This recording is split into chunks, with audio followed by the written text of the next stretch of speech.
Hello, YouTube. Welcome on in. Thank you for joining us. Whether you're here live or watching the VOD, tonight is a chill night of some more Disco Elysium. We are well into our way in the story here, and we're just going to try and have a good chill time and see what this game has to offer. Space Monkey, thank you for grabbing those shoutouts. I appreciate it. He took off for Elysian Boulevard, and he never came back.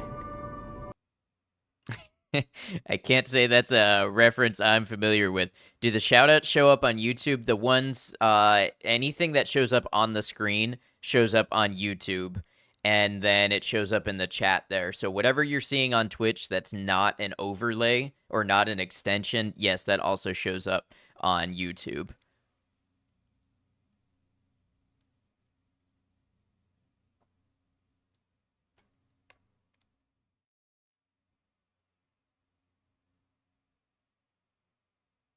Oh, Lies of P. Yeah, I did not very much get into that game.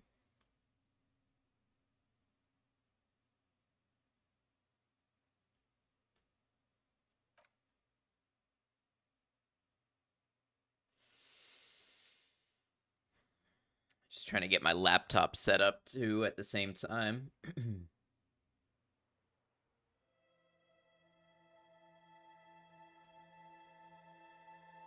Okay, here we are. Let's go ahead and get started.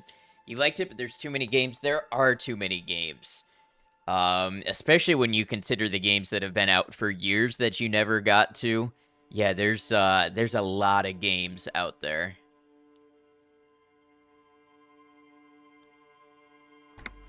So, we are just starting day 3. It is 7:30 in the morning. And, yeah, I'm assuming we should meet back up with Kim Kitsuragi today. 26 centigrade and arid.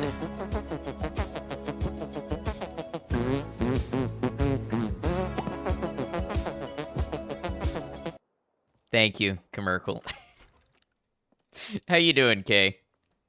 I hope you had a good day. I mean, I know we talked a little bit about it.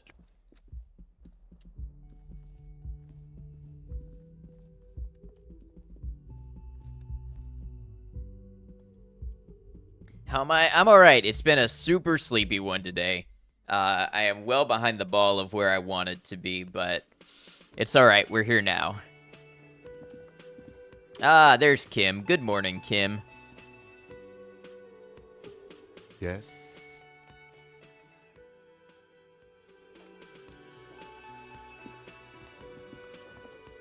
Proud of you. Thank you, Kay. I'm proud of you. Okay, so remember, in addition to all the other things we have to do today, we really need to pay for another night of the hotel room. Found Kim all in a good day's work. What is this here? The tomatoes are so thinly sliced, you can see through them. Thank God Kim is here. Yeah, we need a real adult around here.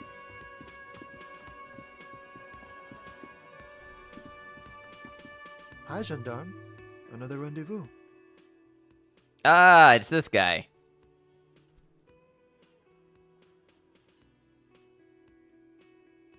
Hi. We're just gonna say hi. Hi. So what brings you here?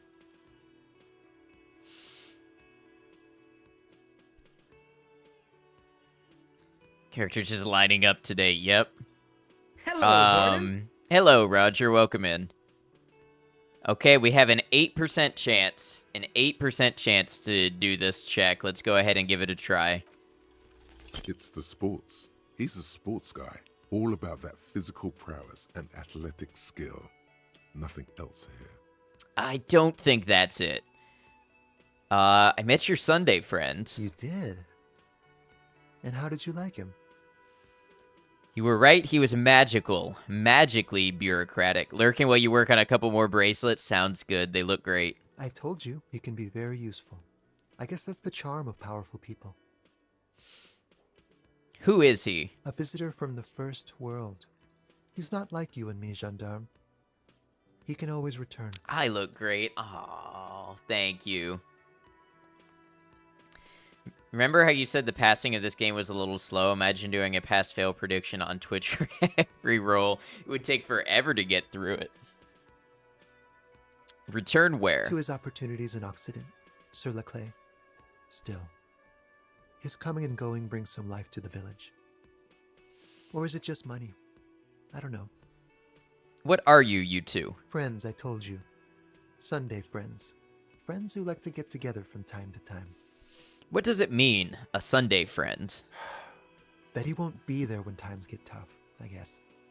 Is that even a friend? It is. On Sundays. Sad.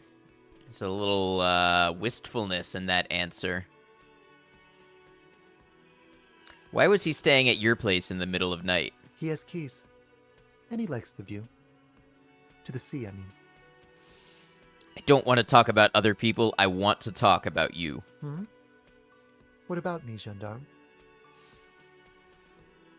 What are you doing here? Admiring the atmosphere. What about you, officer? This is where I'm going to go down in history. I'm going to sing karaoke. Really? Well, I look forward to that. They're friends, sports friends, yes. Tell me again about that muscular type who came to investigate the crime. Oh, Hey, yes, Space let's see. Monkey.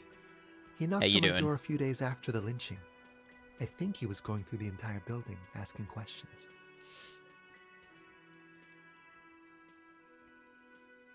Oh, just responding to your monkey. That's all.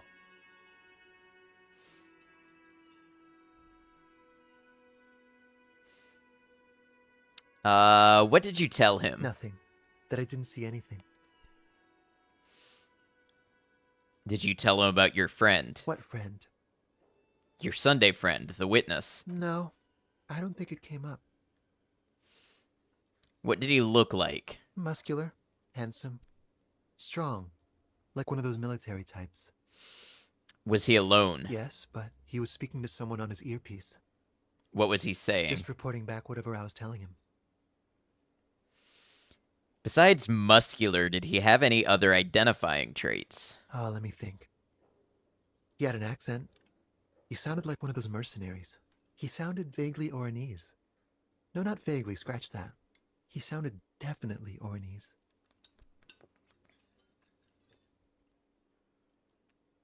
All right, thanks for the information. Sure. Anything else on your mind? Bye-bye, gendarme.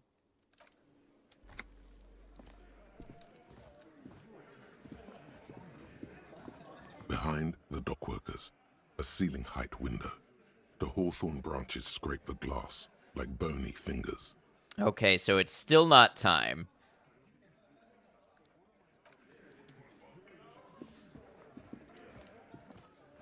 All right. I can call Alice back about the number on the victim's armor. That sounds like a good early morning activity. Let's get in a phone call.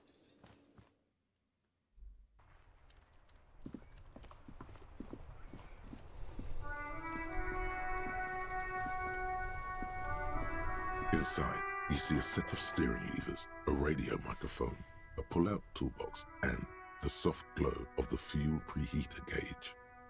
Pick up the radio again. This is Precinct 57. How may I assist you? Have you heard back from the ICP about the serial number? Yes. The armor was produced by Fairweather in their facilities in Betancourt, sur la Clé in 42.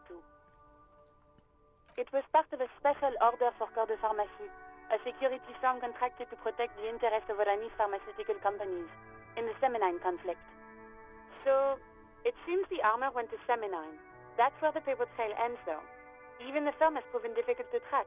Corps de Pharmacie has been renamed several times over in the years since the armor was issued.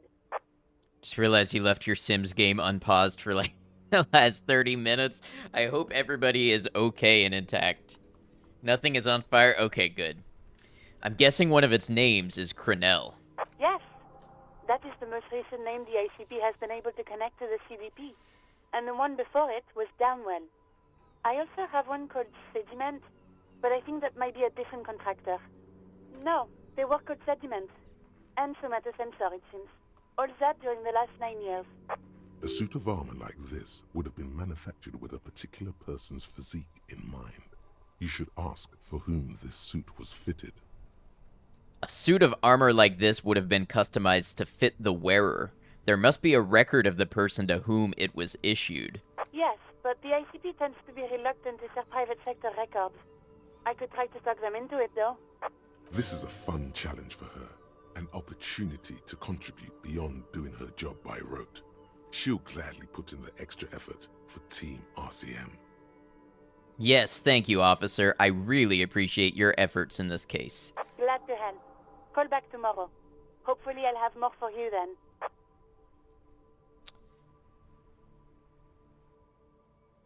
Let's see what happens if she connects me to Sylvie again. Just a second. Sylvie Malaika on the line for you, officer. Yes, hello? Hey, Sylvie, it's the police again. Oh, great. What else do you need, detective? Have you seen my badge? Yes, I know who you are. You're a police officer. The law. This exact conversation has happened before.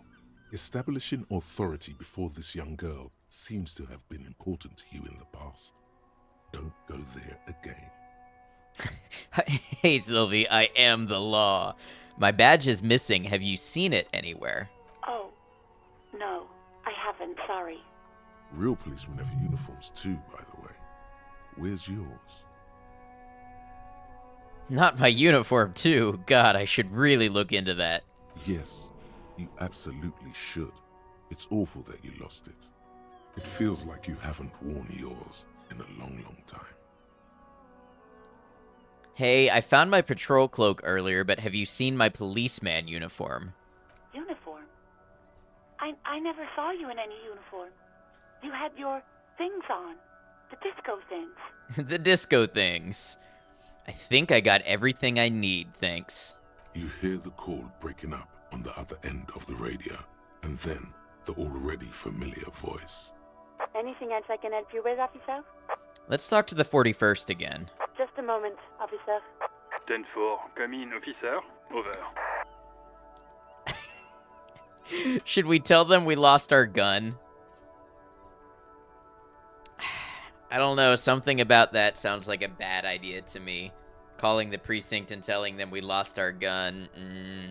It's a tough call. Also that we took Kim's gun and discharged it at a child.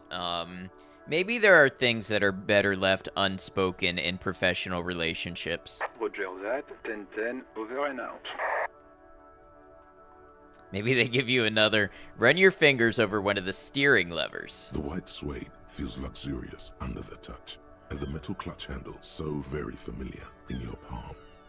Tap on the fuel preheater Gordon. gauge. Hello, random. Welcome As you in. tap on the gauge, the indicator pin jerks as if startled. It's in the large orange sector, indicating the engine is warm. Next to the gauge is a red switch labeled heat. There's no use pressing the heat button. It won't start without the ignition key. How you doing, random? Good to see you. Translation: we're not going anywhere right now. Alternative translation: don't even think you can drive my MC. All right, close the door and leave. Hey, how did I end up with 10 more cents than I had this morning? That's interesting. Okay, I figure first thing we do today is maybe head across the bridge, since that's the big thing, the waterway that we've been waiting on. Hey, there's people here. Can't interact with them, but...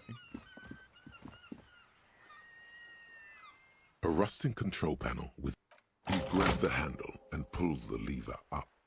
As soon as the metal connects against the contact pins, you hear a loud clunk. Then, the water lock starts moving.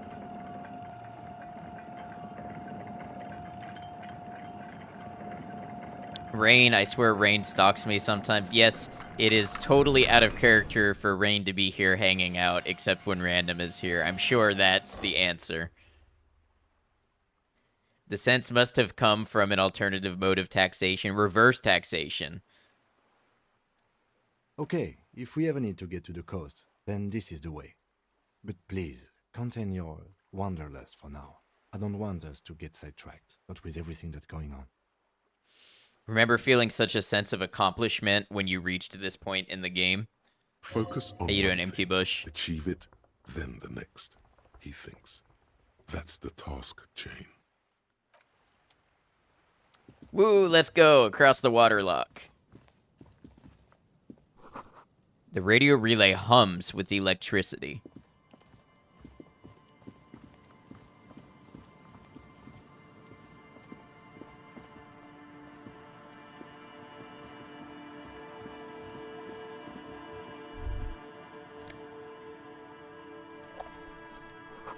Traffic beyond the gate.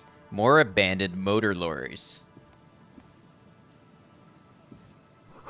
The sign says no entry. Someone scribbled an inverted star on it. That star was a sign of something, but I don't remember of what.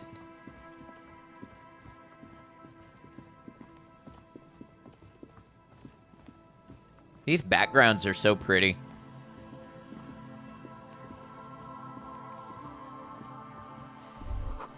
Communism could be. A breaker box to power the radio pylon above you. Maybe there's something inside. Ahead, decades-old concrete defenses. Children play on them now.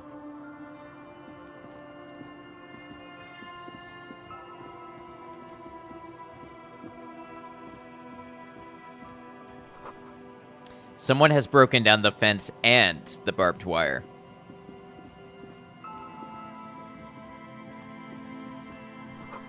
The swing is missing. No one's been here for a long time. The wind is corralled by the 4-story buildings around this yard. Money.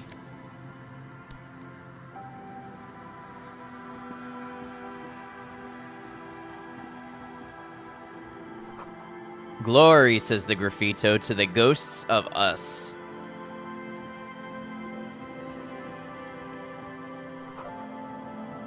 Someone has left their music collection beneath the tarpaulin. Rust peels off the bent iron posts of the swing. The wind whistles through the skeleton of the small house behind you. There's desolation everywhere. What happened here? In this yard? The lieutenant looks at the small building.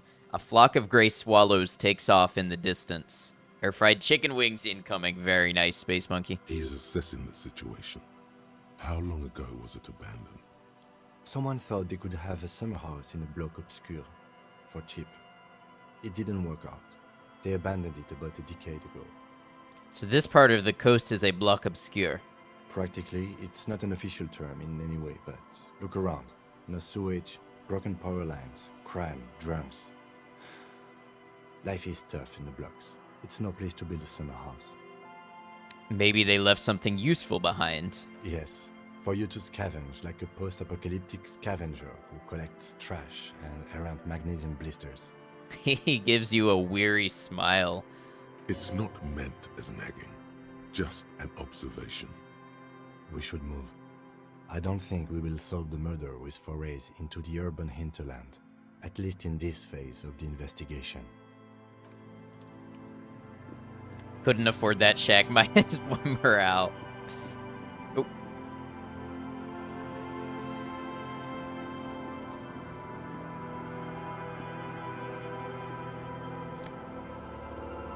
Tape. Smallest church in Saint-Saëns. Use the interact. Okay, yep. Smallest church in Saint-Saëns.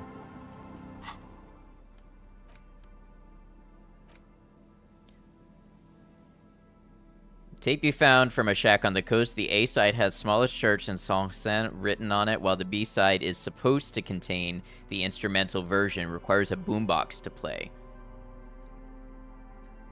There's a whole place we can go to later in the investigation. Well, I think Kim is trying to tell us that we should not be here at this point in the investigation, but I think I'm going to be here. We have other stuff to do, like find a cryptozoologist in this region.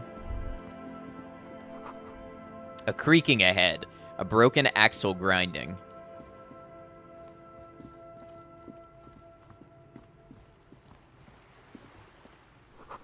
A bottle drained of all its booze is frozen to the ice.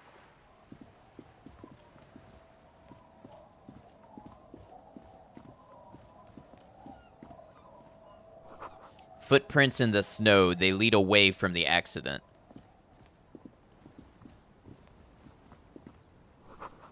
The underside of the boat has recently been tarred. Oh, I forgot quick travel was even a thing.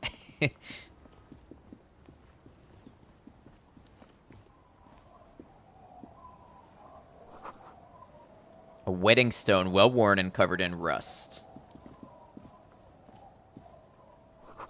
White curtains have been drawn shut, no looking in.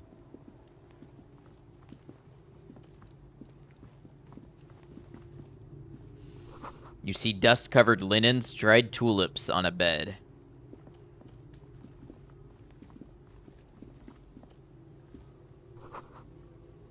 Cinder blocks charred. A makeshift fire pit with magazines for lighting. Spend so much time at the Whirling in Rags, you don't realize fast travel would be necessary. Yeah. The bushes are too thick and thorny to pass through. Sounds of life in the north. A washboard scrubs filth from fabric. Through the broken glass, dusty shelves, and a forgotten chair.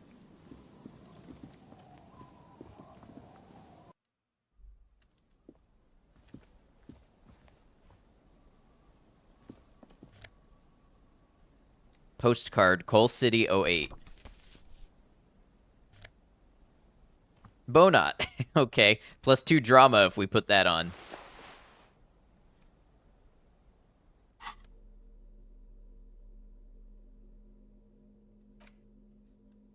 But I like the Inland Empire. So we should keep that. You see a dark red chair in the dim light of the room. It's only a red chair.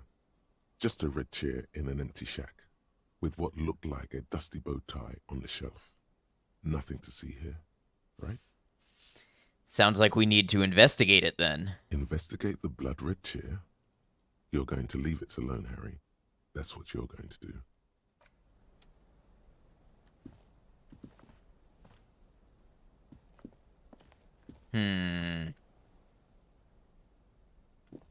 I guess I'll listen to my Inland Empire then.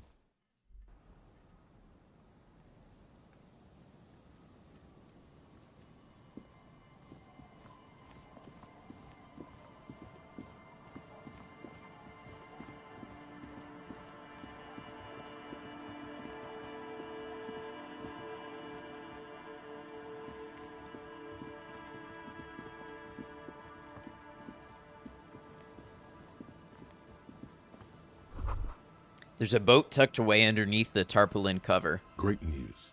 The boat is big enough for a grown man like you to fit underneath it in a supine position. Wait, what would I be doing under there? I don't know. Sleeping? What do people do under boats? This is merely a measurement from your visual cortex. Do with it what you want. We're gonna discard this thought.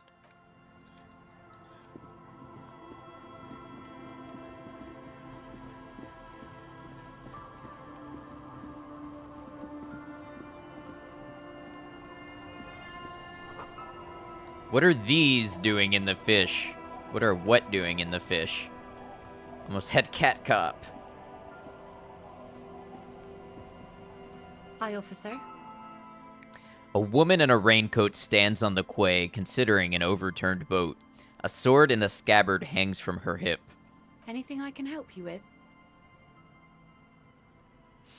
That depends. Where are we exactly? A fishing village on the seashore. This place doesn't really have a name. It's sometimes called Elysium. Elysium. The sign on the street leading here is illegible. Has been since they built this place. You like Lillian? Let's see if we can not mess this up. I've questions. The first is, what's your name? The name is Lillian. People call me Netpicker. I think I have time for questions. And that was actually the second one.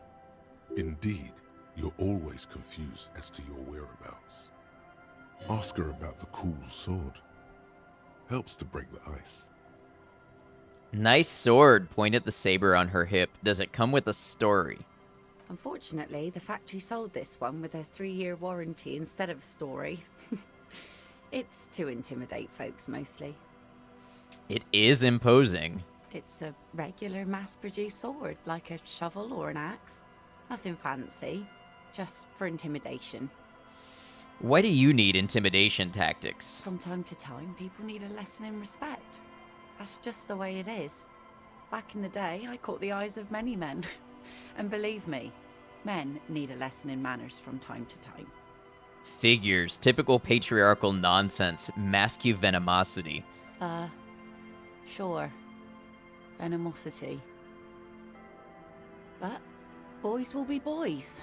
And God knows we don't have many around. Remember, I have a radical feminist So far, agenda. the sword has been enough to keep them in line. Why don't more women arm themselves if it's so effective? This sounds judgmental. What makes you think we haven't?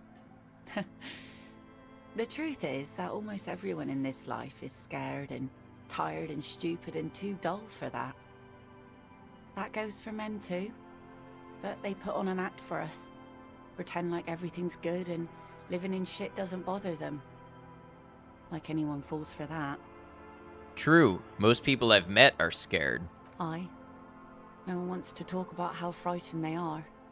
But only frightened people are really dangerous. And plenty of them are dangerous. So where are all the men now? Some went to patch their wounds, their lesson learned. Others were more thick-headed. And one of them, I ended up marrying. Where's your husband now? Gone. Okay, all of these options are terrible. Gone where? To the waves. The sea took him. It was a long time ago. Oh, say no more. Wait for her to continue. Pray that this does not become an awkward silence.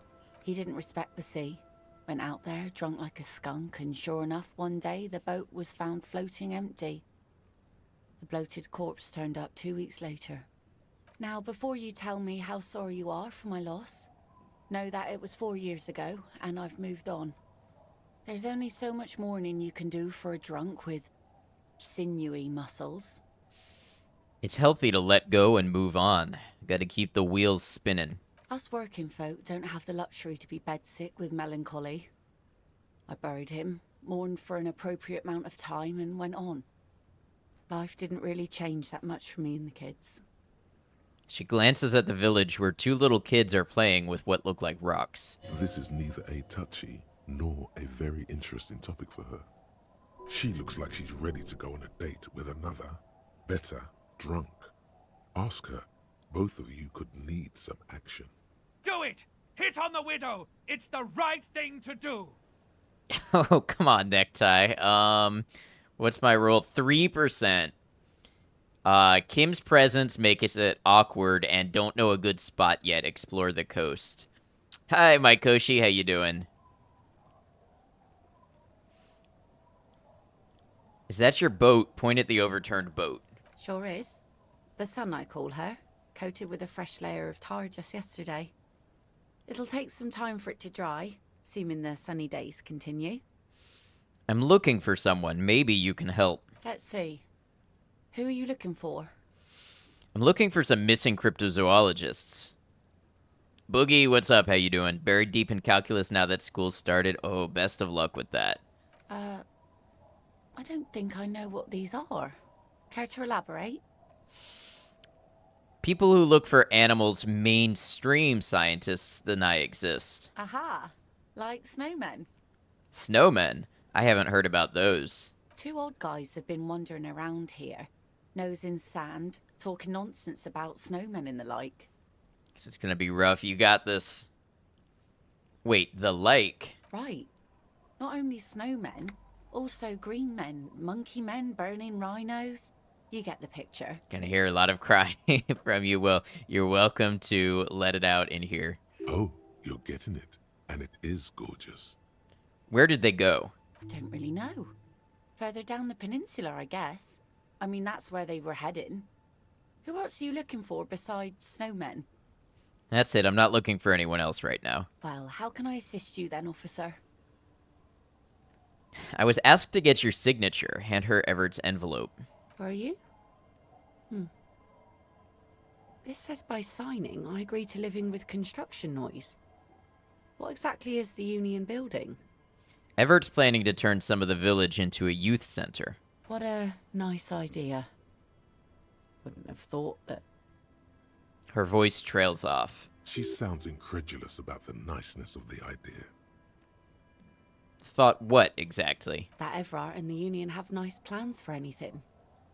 I thought they only cared about themselves. Well, I guess Union members have children too. And those members have a vote when electing the head of the local chapter.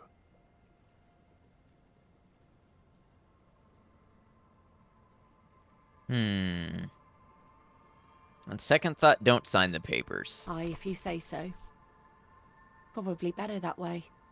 I mean, who likes construction noise? I don't know. I just get a weird feeling about handing this over to the Union.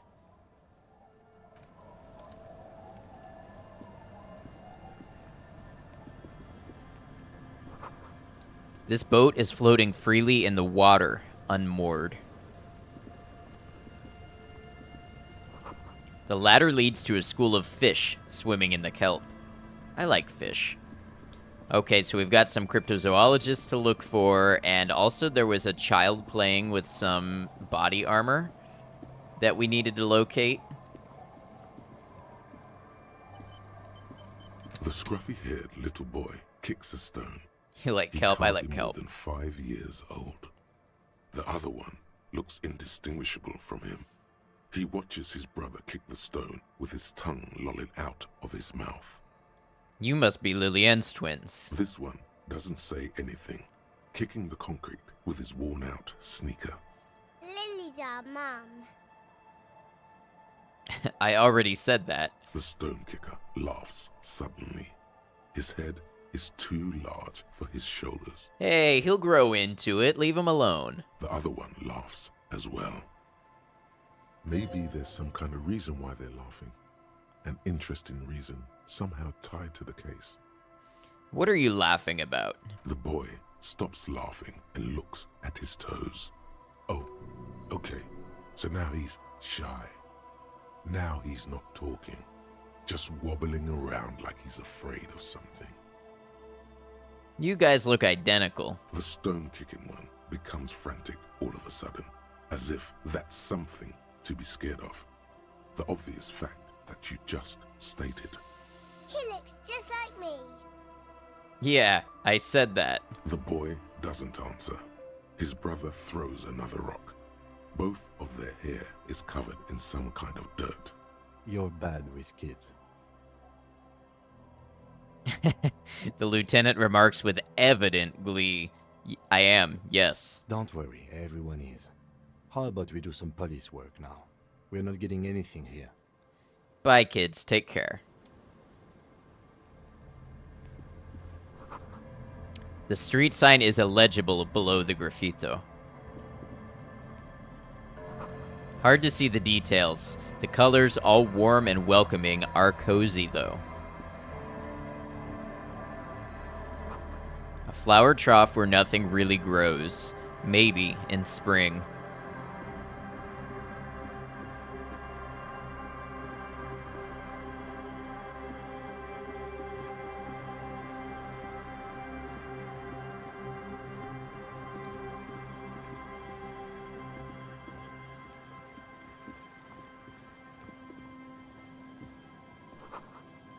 Rust-eaten letters read, Mazoot.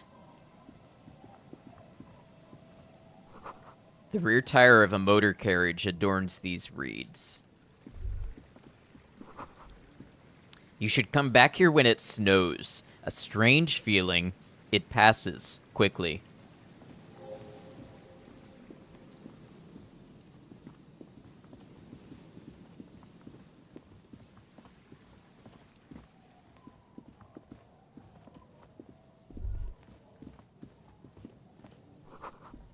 Do I know what mazout is? I do not. Doesn't ring a bell. You feel the shadow of a very large building in front of you. Dusty pews in the shadows, many seem to be missing.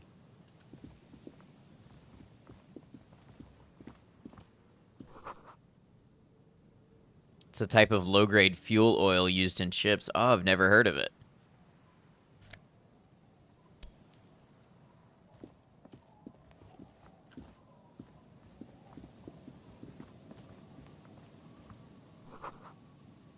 Sign reads Saint Brune, 1147. Heavy wooden doors, more than twice your height, stand shut in front of you. The rectangular sea-worn ornamentation appears in stark contrast to the padlock, carelessly drilled into the wood. Rattle the doors to see if they open. Nothing happens, only the sound of the padlock rattling against the door. I don't think that's going to work. High above, the wind wraps the church in its rush, cold and wet from the ocean bay. It parts around the massive keel-shaped roof, like a test tunnel washing both sides, the way it has done for 340 years. The wind keeps its distance. So should you. What is this feeling? There is a hole in my heart. The lieutenant looks at the padlock. He didn't hear you asking. You were quiet enough. I really enjoy shivers. Inspect the carpentry. The carving on the door is block-like and angular, like the church itself. Two large beams shoot downwards, sinking into the wood before they reach the threshold. Run your hand over a beam. The surface is smooth from the wind, but moist to the touch. Take a closer look at the padlock. This cheap-looking padlock is sturdily built. It shackles together a hasp and a staple screwed into the wooden door. The lock is adorned with a yellow sticker. Look at the sticker. You see a yellow circle with two X's and a big curve below them that looks like a mouth. You're pretty sure you haven't seen it before, but what the symbol depicts is clear enough. A smiling dead guy. The curve makes it smile, and the X's make it dead. There is something blindingly modern about this symbol. Its modernness puts to shame everything you've seen before. Have you seen this symbol before? He takes off his glasses and uses a blue handkerchief to thoroughly wipe them clean before inspecting the sticker. Then he looks up, pauses, and replies. No. What does it look like to you? Looks like a dead man smiling. Suggests junior delinquency. What is suggestive of junior delinquency here? I haven't seen that sticker before, and I'm not a youth. I agree, it's very modern. But does the cheery guy not know he's dead, or does the dead guy not care that he is? What is the source of the irony here? That level of conceptual thinking is not part of my skill set. All right, 58% chance to peel off the sticker without ripping it. Your hands are clammy from the sea air. The piece of sticker keeps slipping away. Kim, could I have that handkerchief? My hands are wet. The lieutenant hands you a blue handkerchief. He looks a little dismayed when he gets it back crumpled. However, it should be easier to peel the sticker off now. Okay, 83% chance. Let's go. There's nothing like the sound of a sticker unpeeling. Now it's stuck to your thumb. Shake it off your thumb and throw it in the Au wind. revoir, sticker. Why did we do that? I don't understand. I thought we were pulling the sticker to maybe inspect it more closely or something. Inspect the staple. The padlock passes through a staple that's been hastily attached to the wood. Closer inspection reveals that one of the screws is not a screw at all, but a nail. The work has been done recently and is unprofessional, to say the least. Should you want to get through, it might be easier to just pry the whole thing off. Turn to the lieutenant. This is where Mr. Prybar comes in handy. Maybe we should circle the building first and look for another way. The building has seen enough mistreatment. There is a touch of guilt in his voice. Where do you think we should start? Can you hear the pulsing bass underneath the wind? A sure sign of junior delinquency, somewhere east of here. There's something on the sea ice there.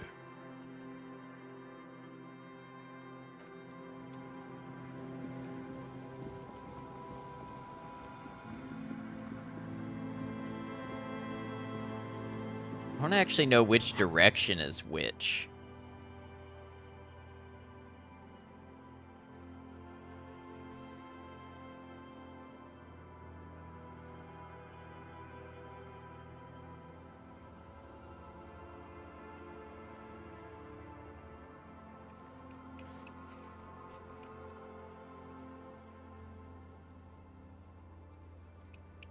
Strings are moody as hell. I do love the soundtrack.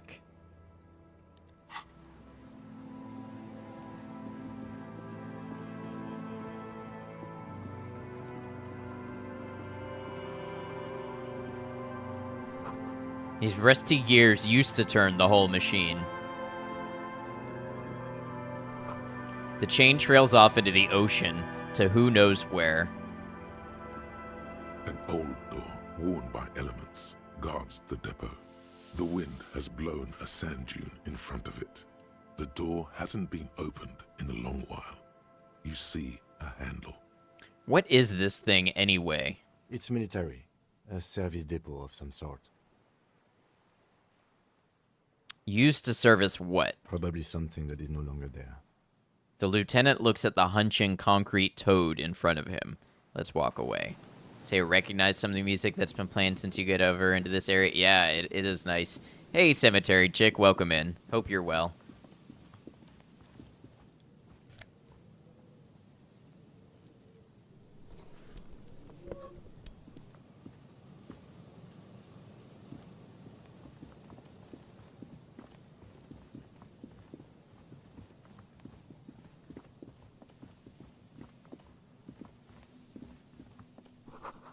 Someone's made a campfire here a long time ago.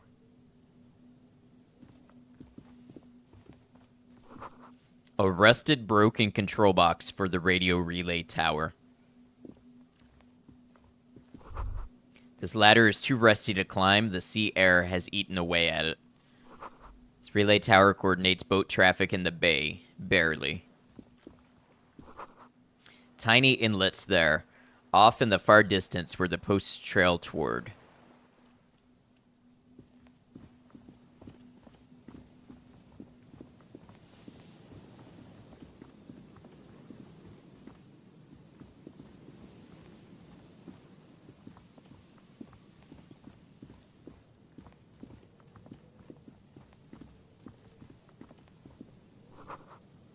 This barrel has been recently discarded. It still smells of fuel oil.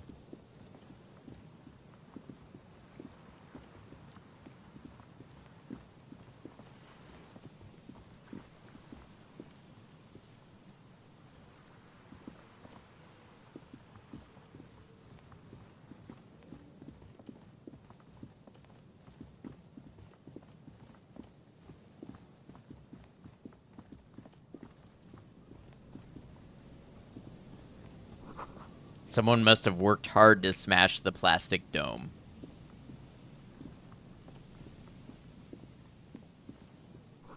A dead phone, a smashed receiver, like someone hung up too hard.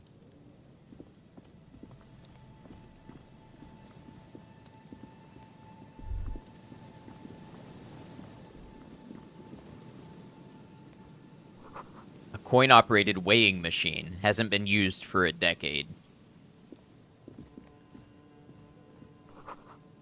Vagrants have recently painted the tarp red. Water drips from it.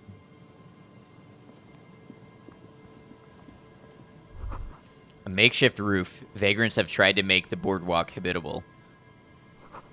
That tarp will keep out neither rain, nor snow, nor wind. Postcard.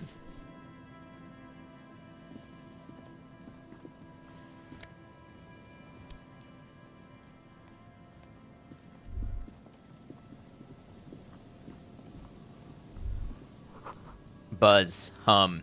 The electricity flows through the wires with audible power.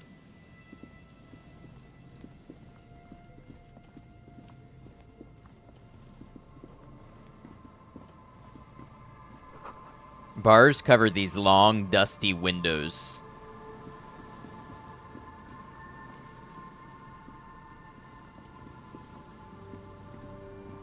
And Mikhail noticed the windows, especially with how there are no windows on the south side.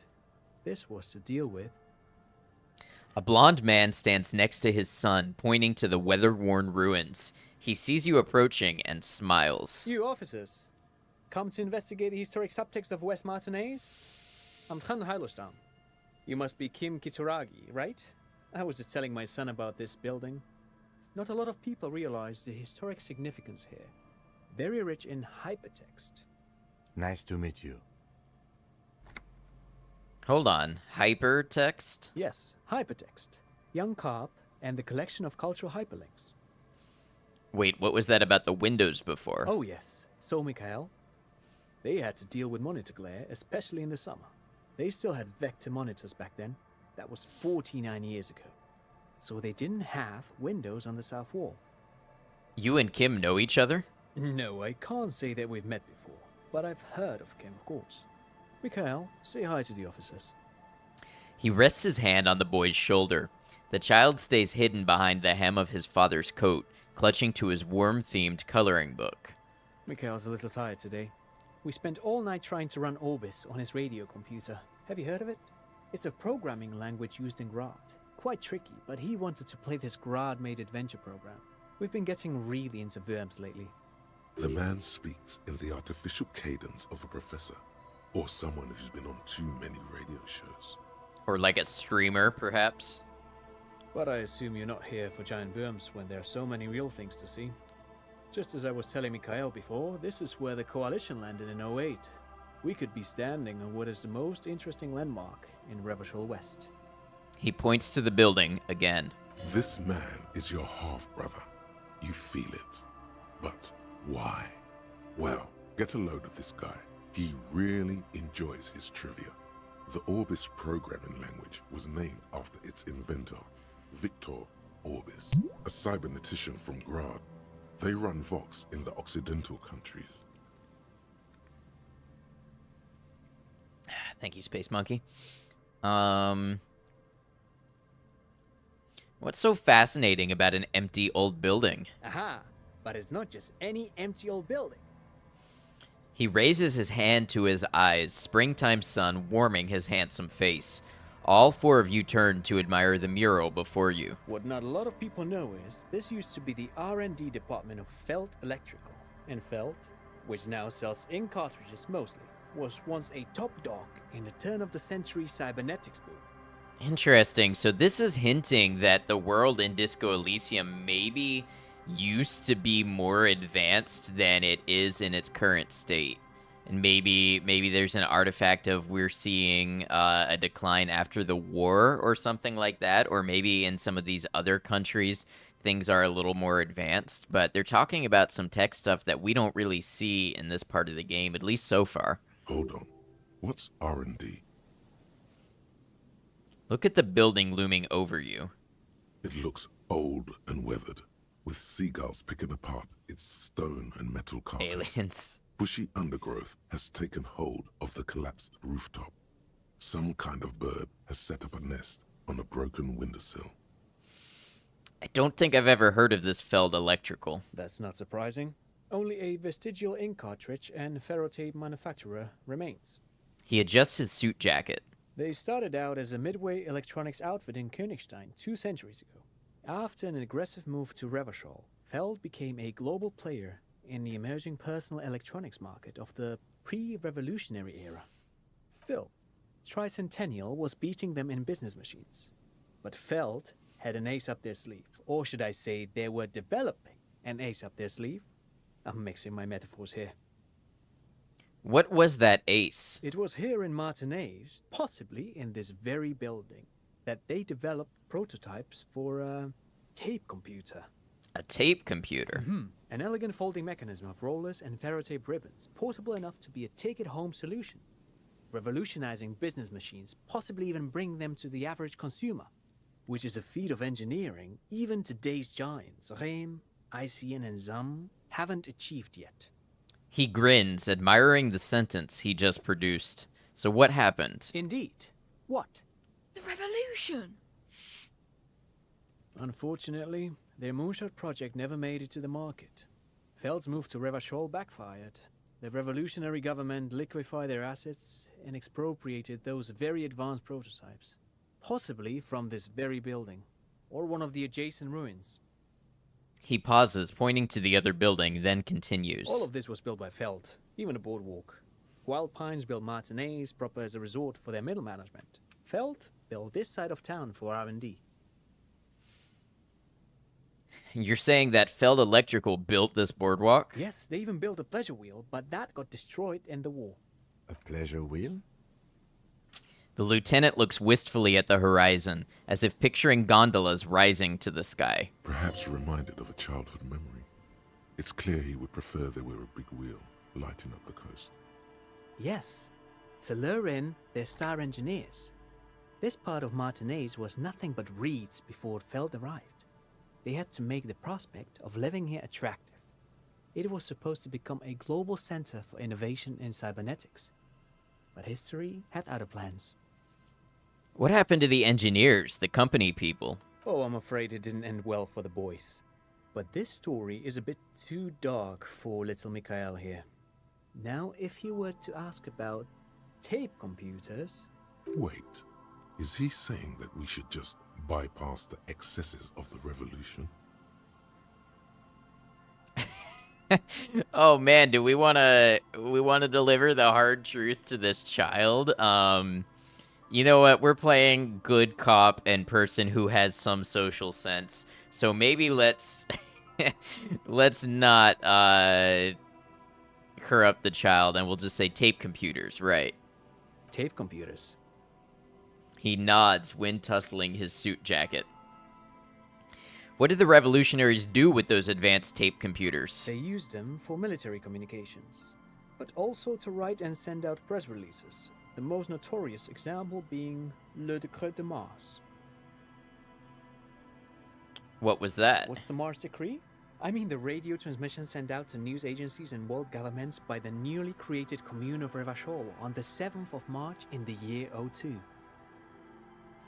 A short-lived legislative foundation for a short-lived utopia. It's a beautiful piece of text, actually. A singer-songwriter I know, Charette, called it a love poem to Revachol on her political concept album, Bombe Bessere dans le Lind. You should read it. Every local library in Revachol stocks a copy of the decree. I tried to get Mikhail to memorize it. Tried to. Someone was much too interested in worms to be paying any attention. How did those tape computers work? Actually, no one knows. No one even knows what a computer made entirely of tape would look like. But word has it, they were very elegant, exquisite, alien-looking turn-of-the-century hardware. He raises his finger, remembering something. 10 years ago, I did a little freelancing, I guess you could say. I was a special consultant for an exhibition at the Wompty Dumpty Dum Center in Vredefort, Oranje. It raised the same questions, and we had lengthy discussions with Paul Ockerman, who was head curator at the time. This was before the twins Keith and Guy Juice joined the team, trying to... Wait, did he just say Wumpty Dumpty Dum Center? He did indeed just say Wumpty Dumpty Dom Center. He did it. He said Wumpty Dumpty Dum Center, like it's the most natural thing in the world. What the hell is a Wumpty Dumpty Dum Center? And who the hell are Keith and Guy Juiced?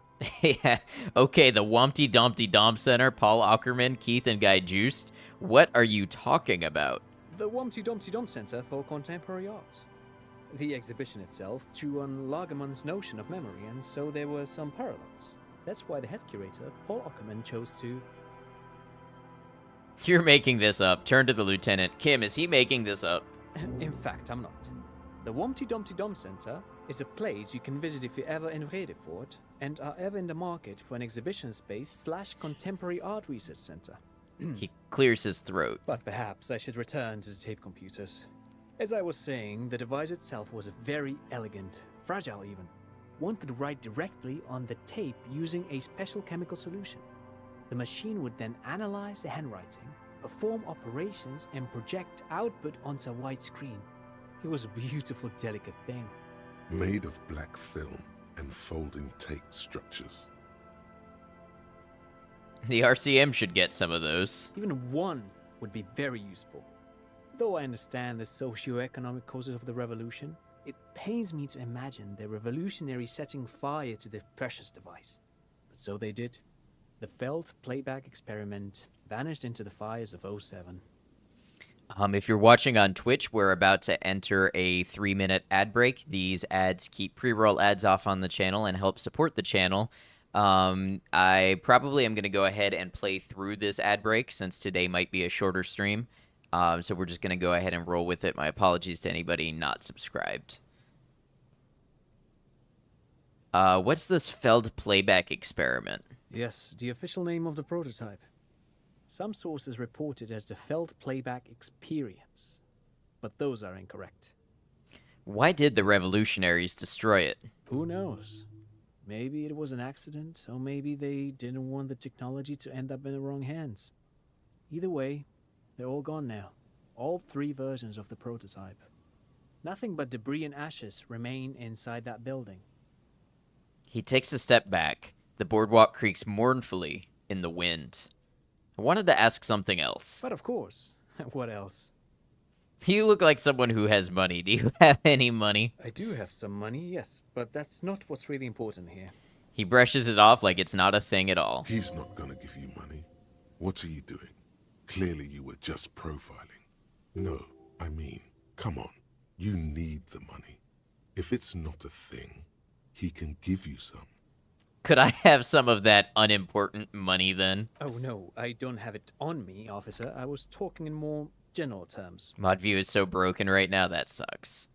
He looks uncomfortable, his left hand squeezing his son's shoulder. I'm just spending time with my kid here, showing him around the lesser-known parts of our hometown. It wouldn't be wise to carry huge amounts of cash on such expeditions. Not that he would have to worry about being robbed. He looks surprisingly buff. Does he work out? By the way, do you work out? I do some Lomantang stick fighting now and then. Lo Mantang stick fighting is a form of martial arts originating from the island of Lo Mantang. It uses slender wooden sticks for confronting the opponent. A form of martial arts from the Isle of Lo Mantang, right? Actually, a great many cultures have their own version of stick fighting, such as the sacred Mabolo tradition of the Harley people. The name deriving from the butterfruit tree traditionally used for crafting the long, slender sticks, whereas the sticks used in other cultures... You doze off as he paints you a comprehensive picture of the history of stick fighting among mankind, seasoning it with unexpected pop culture references. Hey, we're entering infodump territory, and that's alright with me. Man, he's good at speaking.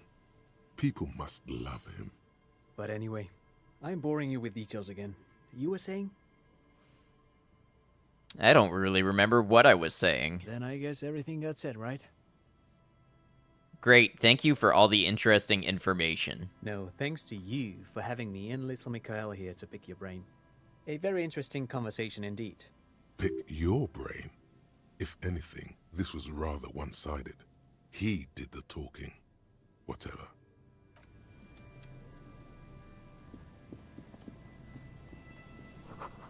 The fence blocks the path, no way on from here. Oh, that looks like that could be our cryptozoologist, maybe. Let's see what that's all about.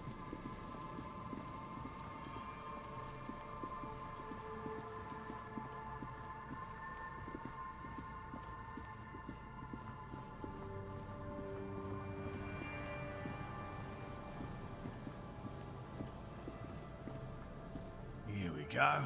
Nice Yeah. and easy. No way out, little guys. Not out of this gem.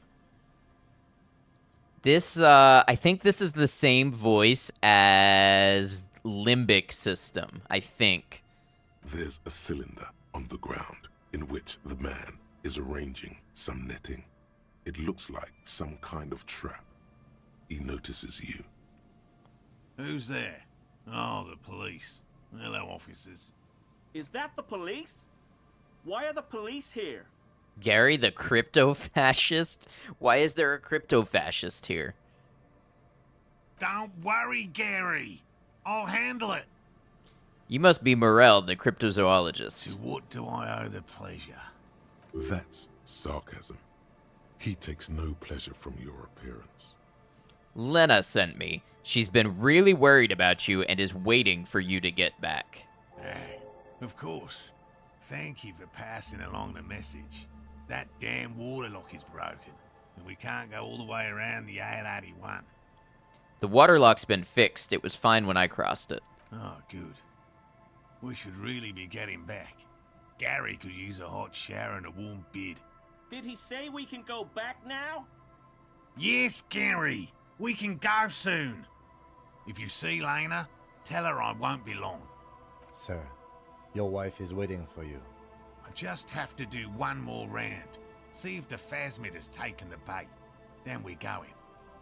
He refastens a bit of netting that has come loose in the wind. For all his passion, this man is diligent and patient. You could learn things from him. Tell me about this phasmid you're looking for.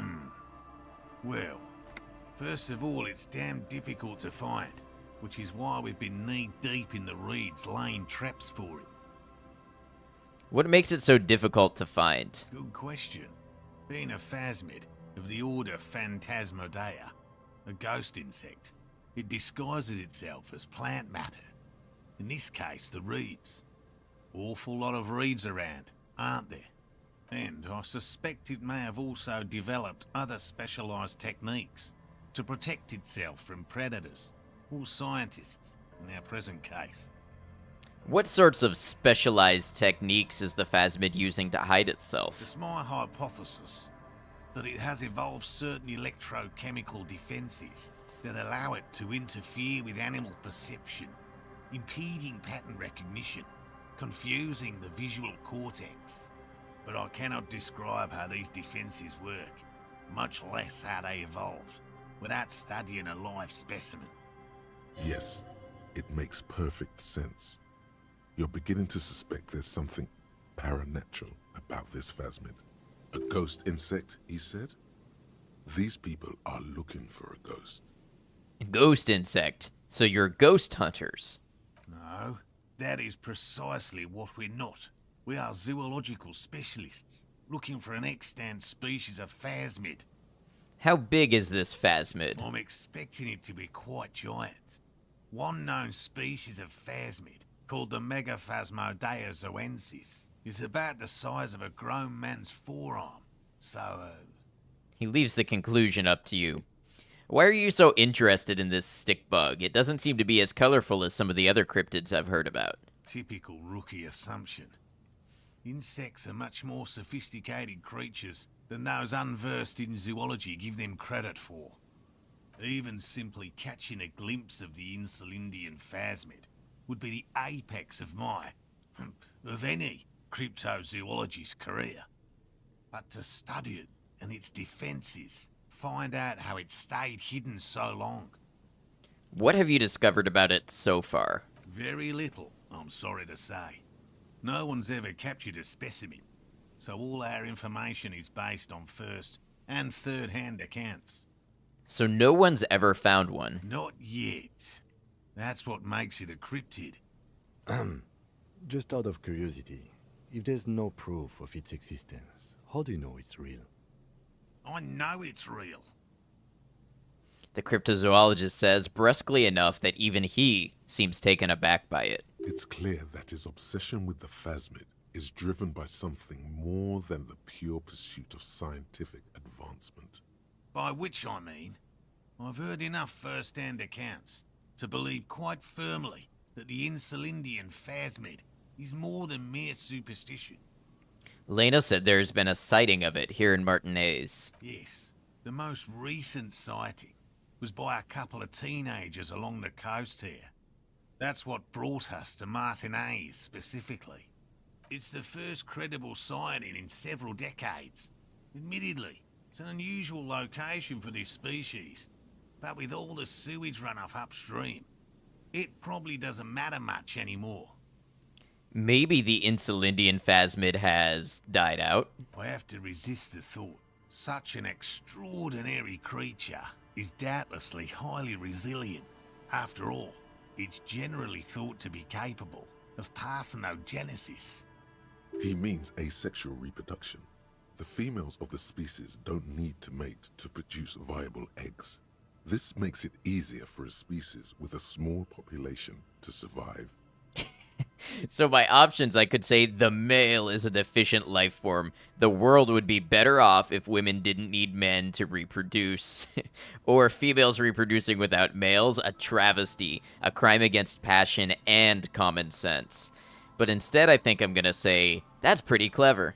Yes, the Insulindian phasmid is a very clever insect. That's why it's so damn difficult to catch. But as a scientist, I'll try my best to remain dispassionate. Tell me about these traps. Well, they may not look impressive, but Lena designed them quite cleverly, so I'm sure they'll do the trick. I was about to say, I think what I have is an inexplicable feminist agenda. I don't think mine has evolved to a radical feminist agenda. And I feel like that that line right there very much crosses the line from just feminist to radical feminist. Lena designed the traps. Yes. How do the traps work? Simple. Attracted by the locusts, the phasmid crawls down the funnel and, having eaten its fill, can't get back out. At least, that's the intention.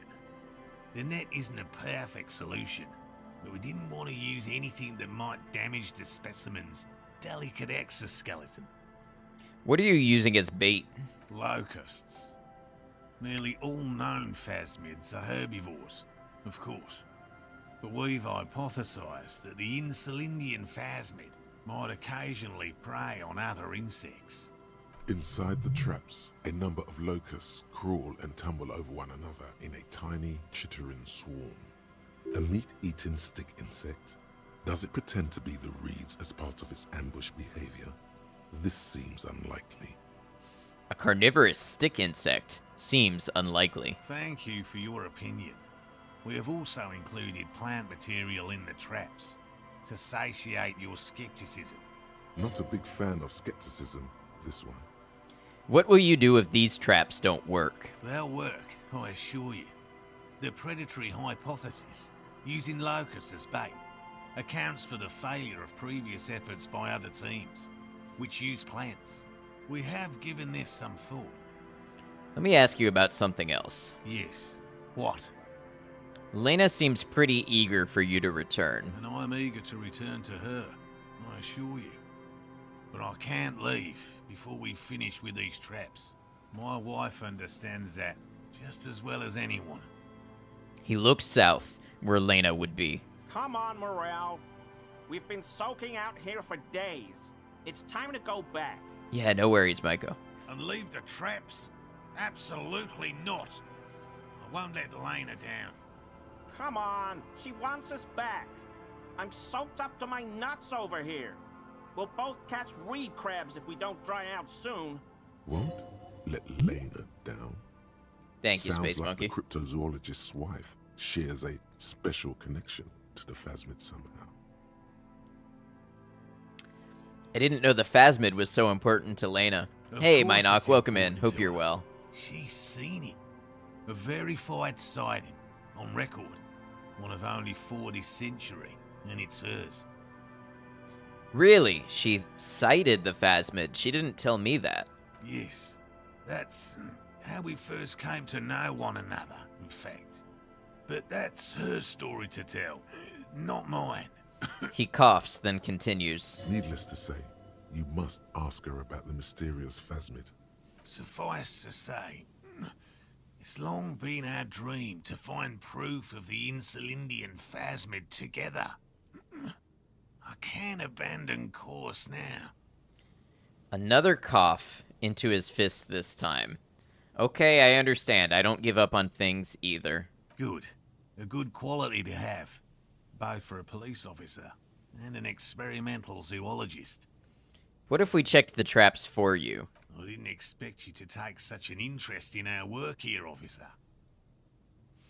Chaos is my method. I am its scion. Well, Be that as it may, I'd really appreciate the help. Let's see. Where are these traps? There are 4 in total. One is to the south, on this little peninsula, by the boathouses there. It's very near. Another we set in Land's End, to the northeast. It's behind a small sand dune there, on your way to the old radio tower, after the church. The third is set near the canal, where you crossed, by a concrete slab. A big thicket of reeds going up the slope, and among them, you should check at least one of those before returning to this one, since I just said it. This one's more of a technicality, but still, better safe and stupid than sorry.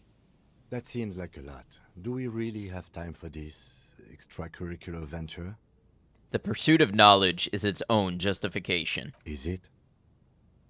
He doesn't look too convinced, but the small shrug indicates, why not? If you think it's important, you have been right before. What do I do if there's a phasmid in one of the traps? Bring it to me at once. Just make sure the trap is closed tight. What if I encounter the phasmid in the wild? That's highly unlikely, officer. But in the event you do, I'll spray you with a pheromone mixture I developed. It's made of musk and research chemicals. The pheromone should attract the insect to you, or at least prevent it from bolting at the sight of you. It's quite potent. Will last you about a week. Lay it on me. Wise choice. He douses you with the odd-smelling spray and then gives you a satisfied nod. This is the smell of dying reeds, of longing crumbling into the water. I hope you're not buying this. He dispenses it without letting you touch the canister, so it would be precious like holy water. It is precious. A single dose cost me 50 real to develop. Not that I expect you to understand self-financing one's own research. He looks at the lieutenant with disdain, then puts the spray back in his pocket. I'm ready, let's get to it. Right. Which means you two can pack up and go back to the whirling. Whatever he thinks about this detour, it's clear that these men are exhausted and in need of assistance. Finally, someone's talking sense. Thank you for your help. Gary and I will start breaking down camp. If you have any more questions, now's the time to ask. We'll be gone once you get to it. If it's more cryptid-related business you want to discuss, you'll have time for that later too. But what if the information is vital? On the hunt. How did you become a I've cryptozoologist? just always liked animals and puzzles. Searching for cryptids is a bit of both. He seems reluctant to talk about himself, but he'll open up, if you prod a little. Have you ever discovered a cryptid? No. Very few cryptids are ever discovered, and not for a lack of trying. To stay hidden is a cryptid's primary quality. It's even in the name, cryptid. So how many cryptids have been found? Of the list of cryptids kept by the Cryptozoological Society of Chemnee, which is 4,082 items long, about 2,000 have been confirmed as hoaxes. 2 are categorized as confirmed discoveries. The rest are in differing stages of discovery, refutation, and data collection. Only 2 have proven to be real? Yes, the Chateau Quan forest pygmy, who turned out to be an extinct species of primate, and a cave salamander from Hugo Grad, who is, honestly, quite unremarkable. It's in a zoo somewhere. We cryptozoologists are brutally honest with ourselves, more so even than the public. With cryptids, most cryptids are hoaxes or they are never found. That does not mean we should stop searching. Not approvingly. Then the Insulindian phasmid will be the 3rd. Indeed.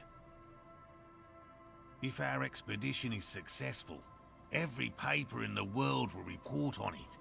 From Revachol to Dushantu. It will be a zoological miracle. The hair on your arms stand up. Electricity. Sounds like reeds hissing. Right, cemetery chick. Yeah, for IRL. Yeah, that's true. He has clearly done his math on this. There is no surprising him or swaying his opinion. In a zoo somewhere sounds rather vague for someone that is so interested in them. Well, he's interested in discovering one. I guess since somebody else discovered the other one, there's not that excitement factor of being the one who actually proved that it was real. Thanks for explaining that. Now about something else. Yes? I'll get going. Okay. That patch of reeds over there, it's a great place to hide something. Kind of out of the way, being so close to the water. What is this about? Nothing. Just a hunch. The hunch passes, leaving you there, by the old boy bobbing in the water.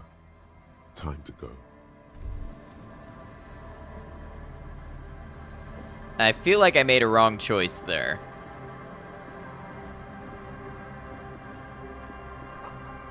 These heavy military blockades are riddled with bullet holes crumbling. These soggy logs smell of ignition fluid, still they won't light up. Tiny cages carefully constructed. Alright,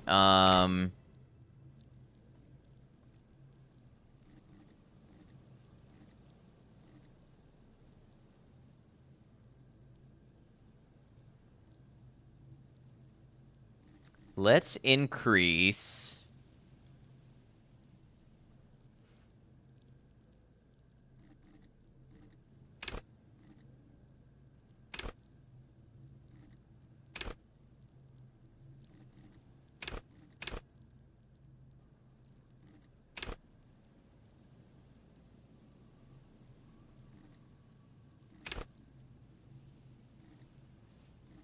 And what do we want to...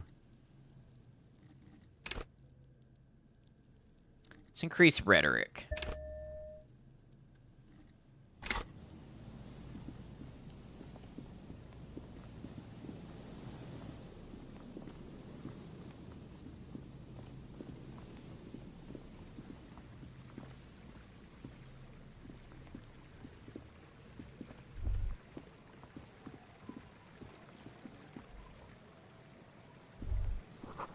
The water runs from the west. The source is upstream. A broken pipe?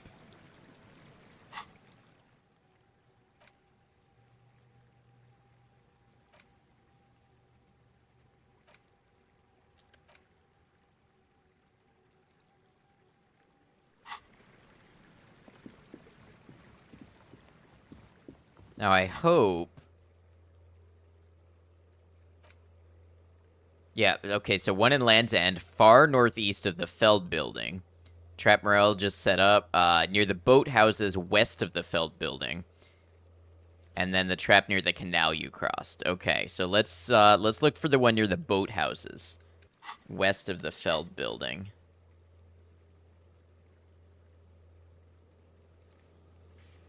So I believe this is the Feld building here, maybe? Or no, it would be this one.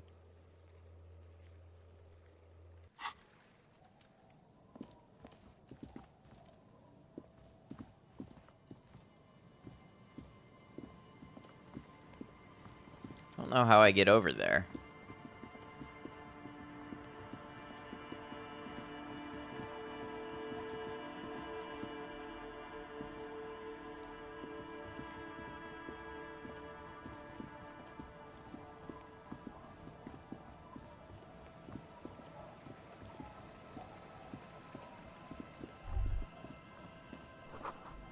It's a Noland Vint Sync, an unsuccessful model.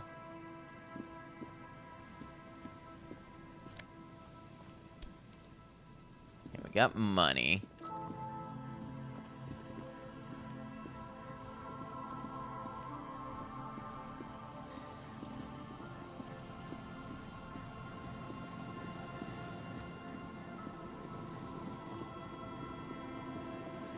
Maybe I need to figure out what one of these traps looks like, and then it'll be easier for me to see from there.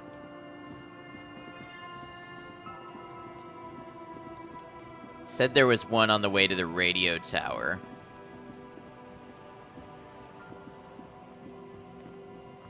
Yeah, we like some money.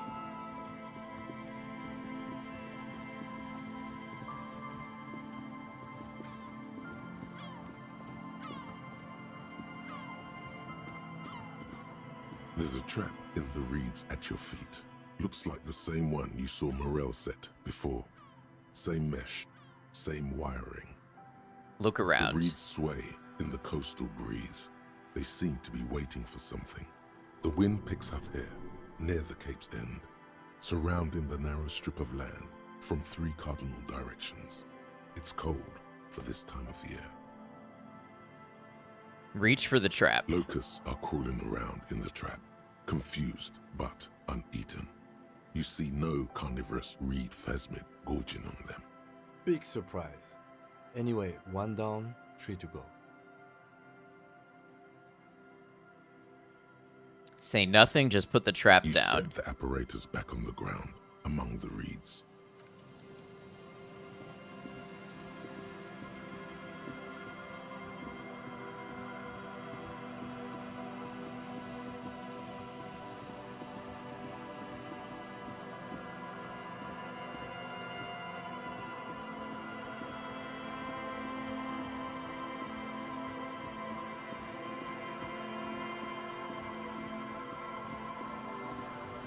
All right. So the one by the boathouses.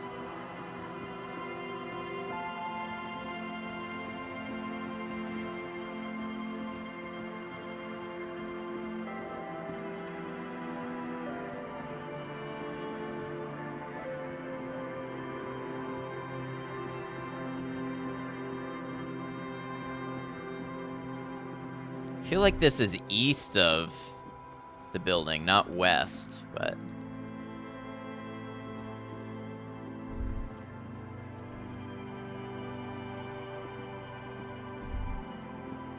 You stop mid-step and put your hand on a garish necktie. That bottle, Bratan! Just look at that bottle! Where? Bottle? What? In this drunk's hand, on the pipe there, glowing blue, a mysterious, otherworldly blue, filled to the brim with holy mysteries. Okay, cool. What do I do next? Oh, I think this is about so much more than cool. Please go talk to him. See what it's about. I'm drawn to it.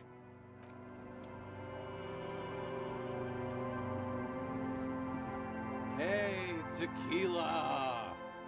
A 30-something man clad in a 2-piece lycra tracksuit puts down his pilsner and extends his hand in greeting. Good to see you.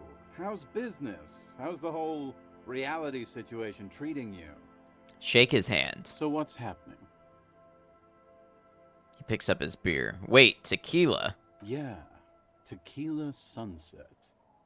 How are the, high-concept, reality-based adventures proceeding? He says it like it's obviously your name. Like you call someone Billy Brunel or leader of the 4th Street gang. Good. These people know your true name. Looks like it has preceded you, Mr. Sunset. More on that later. My true name, Tequila Sunset. I like this guy. You should too. He respects you by calling you your true name. Reality, it's perishing. Soon only glowing embers will remain of the atoms, of human faces only echoes. Not this again. I was hoping that we were done with it. Only echoes remaining of human faces? That's a pretty good apocalypse. I wouldn't mind if it came down to that.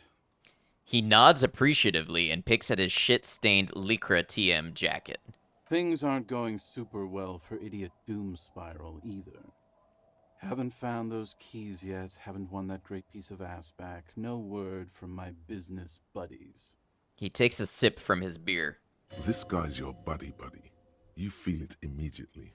You belong to an organization, a fraternity of drunks. Idiot Doom Spiral, huh? This is bound to be a good, high-concept conversation. At last. What is a tequila sunset? You keep saying it. It's you. Your tequila sunset. How do you know this? We've met before.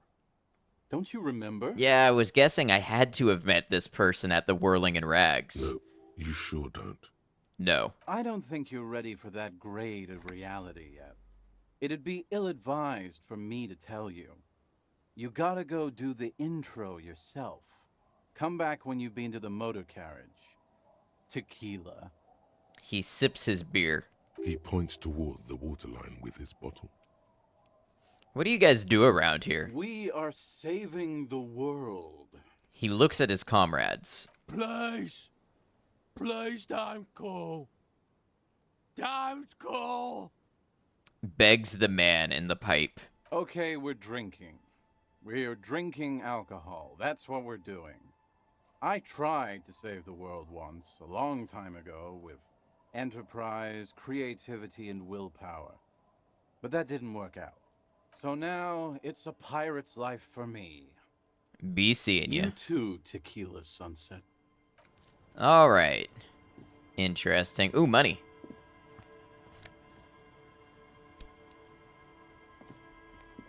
What about this guy over here? Anything? Good to see you, friend. Do I have deals set up for you, buddy boy? He spreads his arms as if wanting to embrace you. Does he actually know you? Or is he just shopkeep friendly?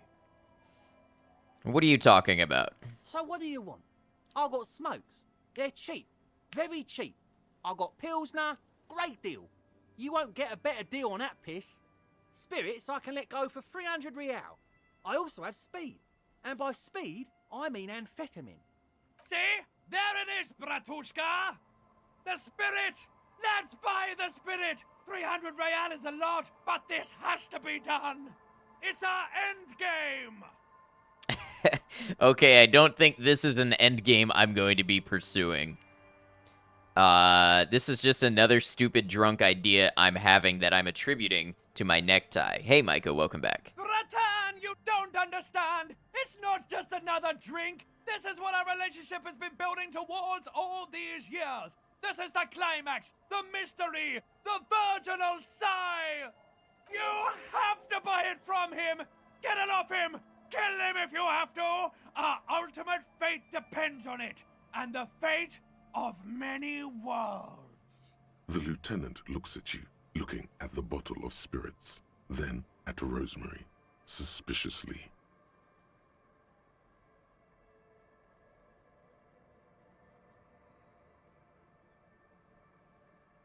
Interesting that cigarettes increase intellect. I guess nicotine is reported to make you sharp. Quite the business venture you've set up here. Oh, the system's been good to old Rosemary here, and I'm milking her like a bitch goat in the backyard.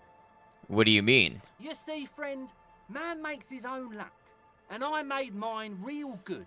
Got my hands on 3 bottles of liquor exquise, sold 2 to the fellows around here, and immediately invested the profit. Bought cigarettes, bought beer, even bought a bit of speed. And look at me now, I got everyone on my hook. He spreads his arms and smiles a crooked, toothless smile. The hook, where is it? I can't see it. Looks like you're on your own hook, too. Of course, of course, of course. It is what it is, you know. What it's always been. People, buddy boy. It's the people. I'm off. In the civilized world, it's a custom to tip the shopkeep, friend. But come back anyway. Tip you for what? Yeah, I think we're not going to be pursuing electrochemistry and stuff in this playthrough. I like the idea that we've kicked all that. Construction material. Whoever planned to build this house left in a hurry.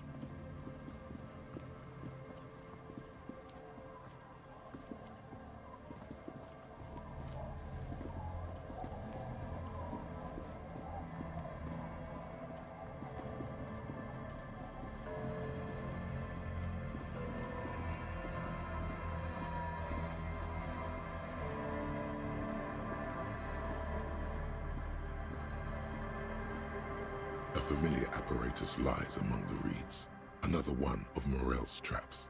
weighed down by stones to keep it in place. Look around. The reeds bend forlornly toward the sand. You see slabs of concrete north. In the east, the city center hums to you. See, some very serious developments have been made. We're cryptozoologists now. The constant, distant song, louder on this part of the coast, nearer somehow. And there's that cold again. Always the cold. Reach for the trap. This trap is also full of panicked locusts. No sign of any cryptozoological beast inside. Another empty trap. How are you enjoying the cardio, Lieutenant? I'm quite enjoying it myself. Always up for a good jog. Otherwise, would I still be on this case with you? He smiles and raises his collar. It's windy. Wimdy. Sorry. Near the boathouses west of the Feld building, so...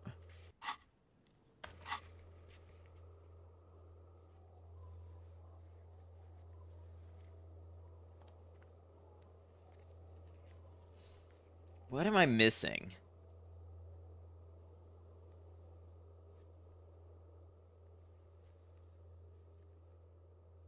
This is the Feld building right here. How do I get west of that?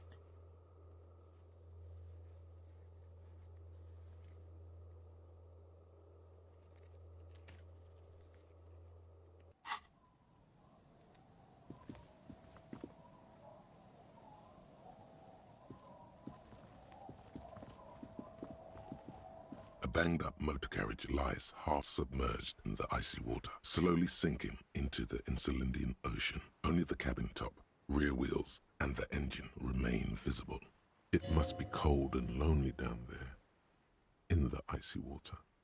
A carriage in the sea? Where did this come from? My guess is it started its journey from the plaza, where it backed through the fence. Let's investigate, Kim. I agree. We should definitely investigate. You get a sudden, sinking feeling.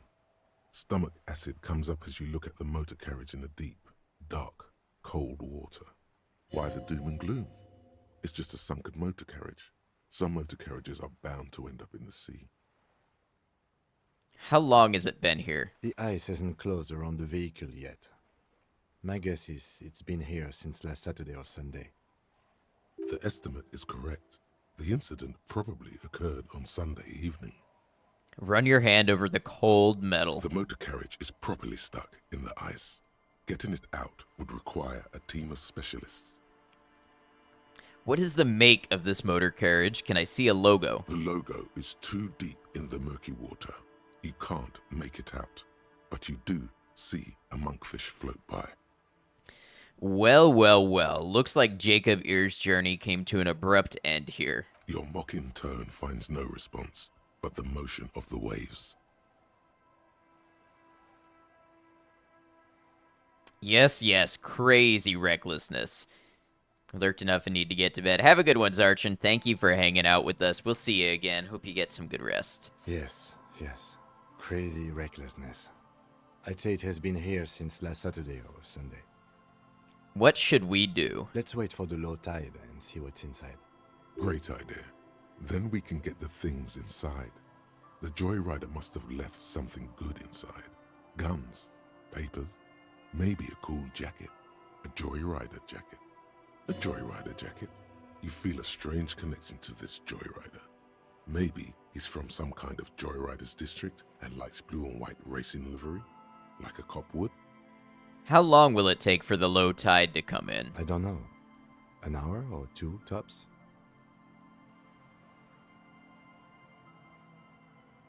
Let's not.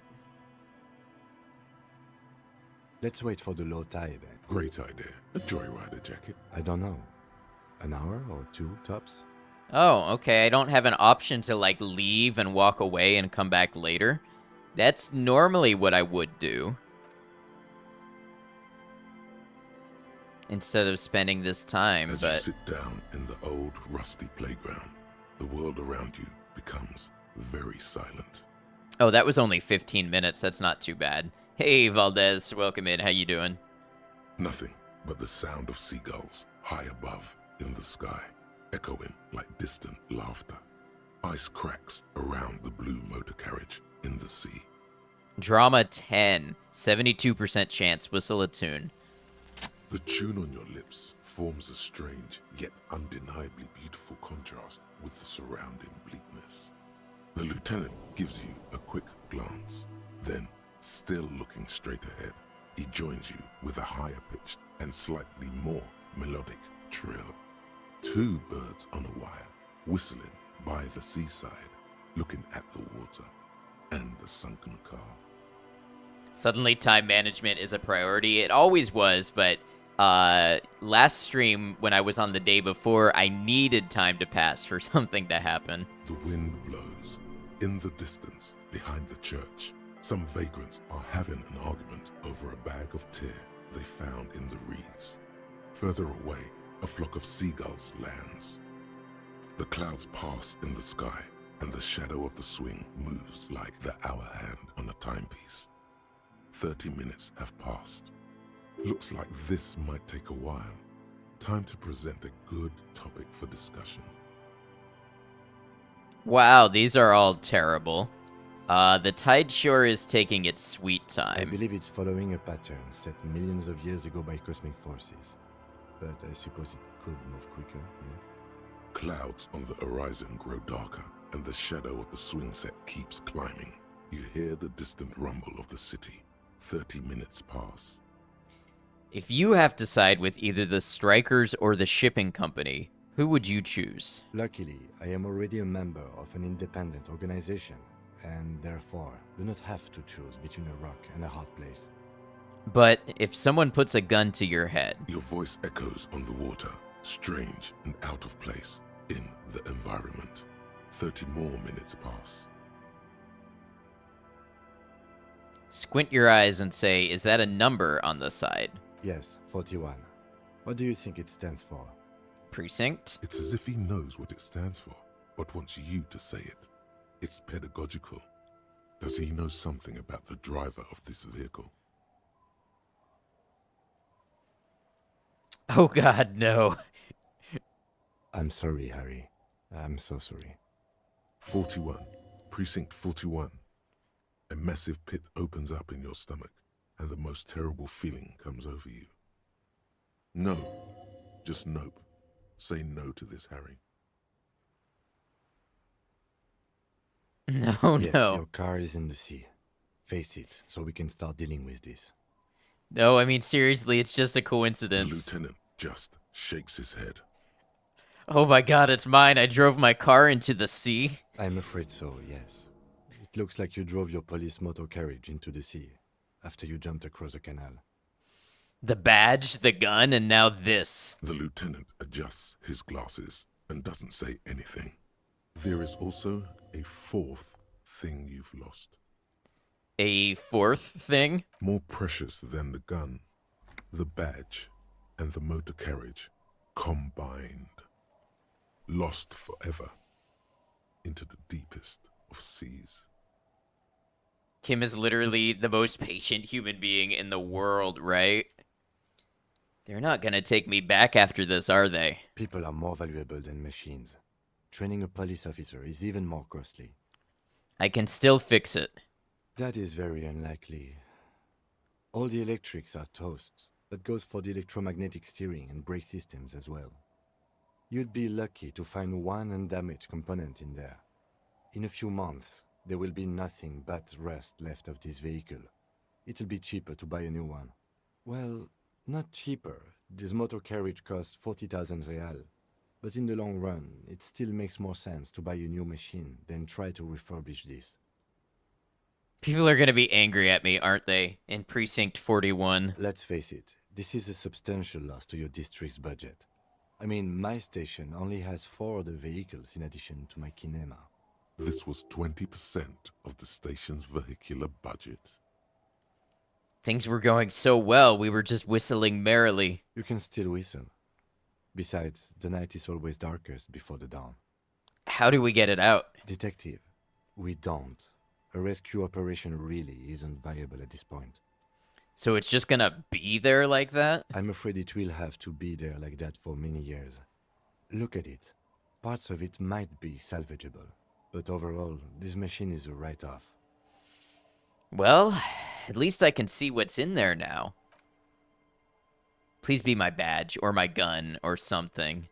Yes. Let's go take a look.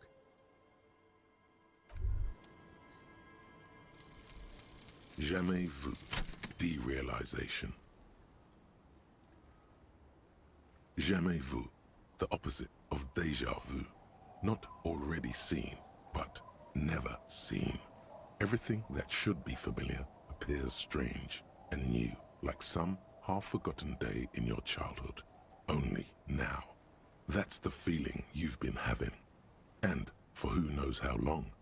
You should go and ask Joyce Messier about this. What world are we in? This is a fundamental question. Plus 1 XP for every orb clicked. All intellect learning caps raised by 1. This seems like a really powerful thought to integrate.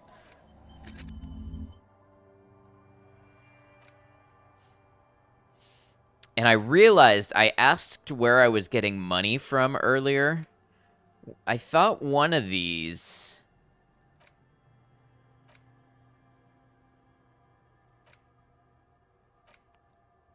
Plus 10 cents for every green orb clicked. Yes, that's where I was getting my money from earlier.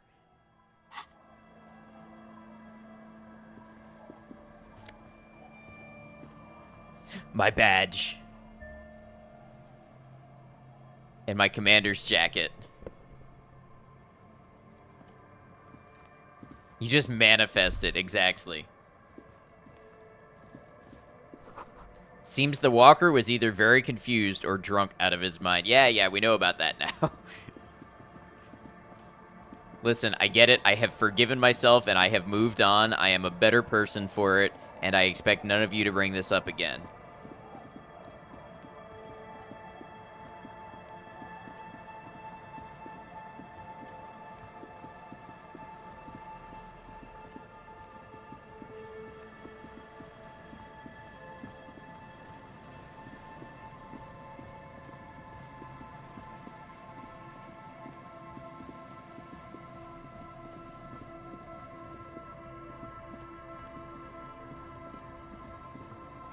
Oh no. The remaining windows rattle from a strong gust of wind. They're covered in a thick layer of grime. They must have been like this for 40 years. Lieutenant, can you make out what's inside? No. I won't even try. You know... He takes his glasses off. I had a partner once. They called him Eyes, because he had to show me things. It's that bad. This partner of his, Eyes, things didn't end well. It saddens him to say his name. Don't even ask. He wouldn't answer. Maybe some other small talk. Can you still shoot, though? Well enough, actually. It's odd how that works. I'm no sharpshooter, but I pass my shooting courses 7 out of 10. That's pretty terrible. 7 out of 10 is really not that great.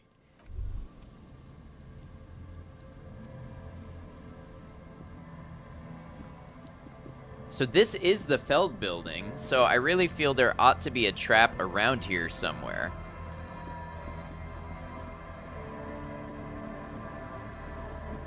I know there's this one.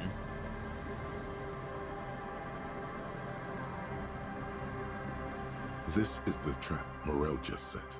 Checking it over, he said, is just a technicality. But... Look around. By the abandoned campsite, hiss and shake. I'm glad I've invested so much into shivers. I really like the things that pop up with that. The later it gets, the colder. Remnants of the camp can still be seen in the sand. The fire that's gone out. You feel strange, somehow. Reach for the trap. Nothing but locusts in this trap as well. Definitely no cryptozoological monstrosity. Empty as all of them. One more of these and we're done. His face is red from the cold sea air. He crouches to catch his breath. Saying nothing, just put the trap down. The lieutenant stretches his back. The trap near the boathouses west of the Feld building.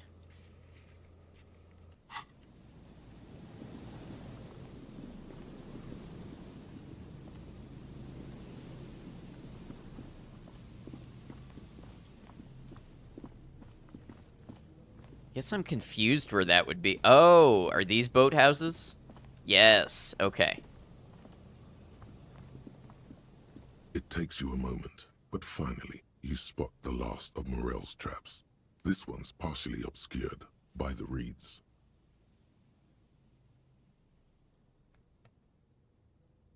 Look around. Behind you, the ruins of a residential building rise over the reeds, shielding them from the wind. The reeds rustle confidently. When this district was booming, the reeds were kept at bay. Nothing obscured the freshly painted facades. Nowhere for drunks and adventurous teenagers to hide. Now only the wind blows. Reach for the trap. The trap feels light and silent as you pick it up. Something is different here. Jova, what's up? How's the game going? It's going really well. We're having a good time with it. I like this game. I don't know if you've ever played it, but it's a good game. Sorry, 1 second.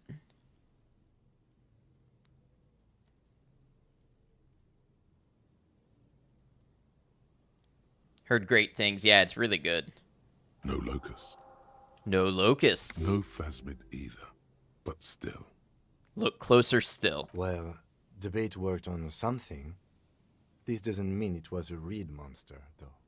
Unless you see one in there. I just see an empty trap. Probably wasn't the phasmid, but still, Morel needs to know. We did sort of promise to tell them, didn't we? He seems to regret the fact. The boathouse is shoddily constructed. A strong breeze might blow it over.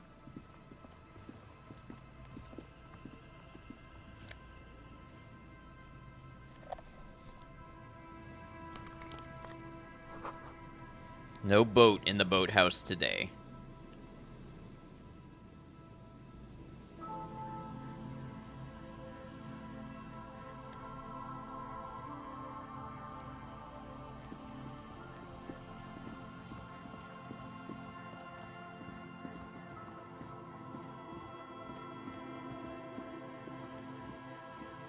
A scattering of bullet holes is spread across the cracked wall, reaching from one corner to the other.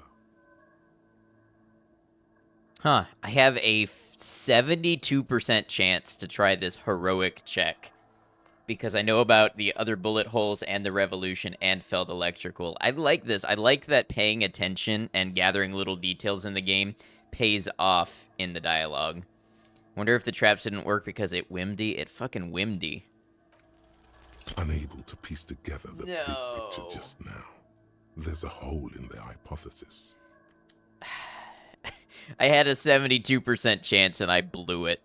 Imagine how demoralizing it would be if in real life you saw the chance of doing everything you did successfully and then you failed it. Like imagine, right, you go to take a sip of your drink and it's like 99% chance and then you critically fail it and drop it and shatter your favorite glass. Like if we got to see the chances and the results of every action we took, we'd be so demoralized. Loving the guy's voice. Oh, the voice acting is amazing. There's quite a few good voices in this. It's a big old skill check over our head, exactly. Fine, okay. The scattering of bullet holes looks like one giant smiling mouth, smiling its deadly smile. Look, Kim, even more bullet holes. Something's definitely gone down here. Correct. The density of the bullet holes is unusual. Even in a general average bullet hole frequency in Martinez sense. Grim affairs. Meaning, this is a lot of bullet holes. Looks like fully automatic rifle fire. Something you don't see these days. Why not? The manufacturing and sale of automatic rifles was curtailed after the revolution. The destructive power of such tools proved to be too much. We do need to retain some humanity in this world. About the skill check, cemetery check, yeah, I get it.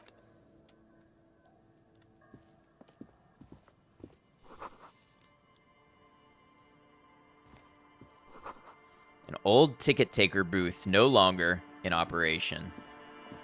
Wow, it's already noon. Time really passes when you're in new areas and you get new dialogue and skill checks.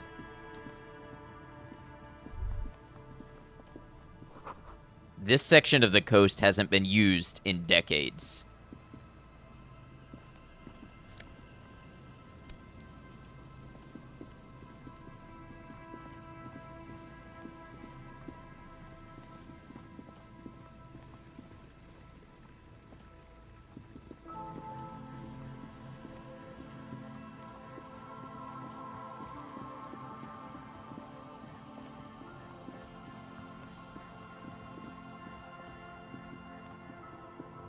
Once again, if you're watching over on Twitch, we do have ads coming up in about 5 minutes. I think due to today being a shorter, later stream, we'll probably not break for the ads and just move on through.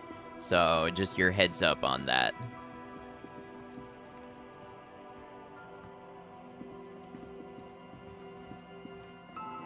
Be a 53% chance I put at least one item of clothing on backwards or inside out every time. Love the art style. Everything looks so bleak. But at the same time, it's really powerful looking. I like it a lot.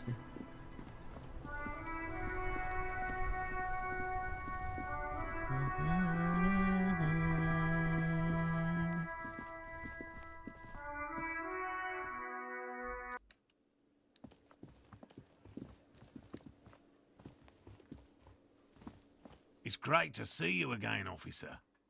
My wife can't wait to thank you. Go on, talk to her. Oh, sweetie, I don't even know how to thank you for finding my husband and helping him out. I hope we haven't been too much trouble for you. I'm basically also a cryptozoologist now. I knew it. I'm not surprised. It's already getting out of hand. Well, in that case, sweetie, let me give you a small token of my gratitude. It's a tie, Mesk in origin. The pin is an antique, quite special to the cryptozoological community. The little silvery knob holding the tie together feels warm in your hand. It's in the shape of an avian skull with 8 eyes. You could ask her about this when you get the time. It's probably a cryptid, but the phasmid, of course, is more important. You never told me you've seen the phasmid. Oh, you don't want to hear about some old woman's ramblings. Ramblings? Nonsense.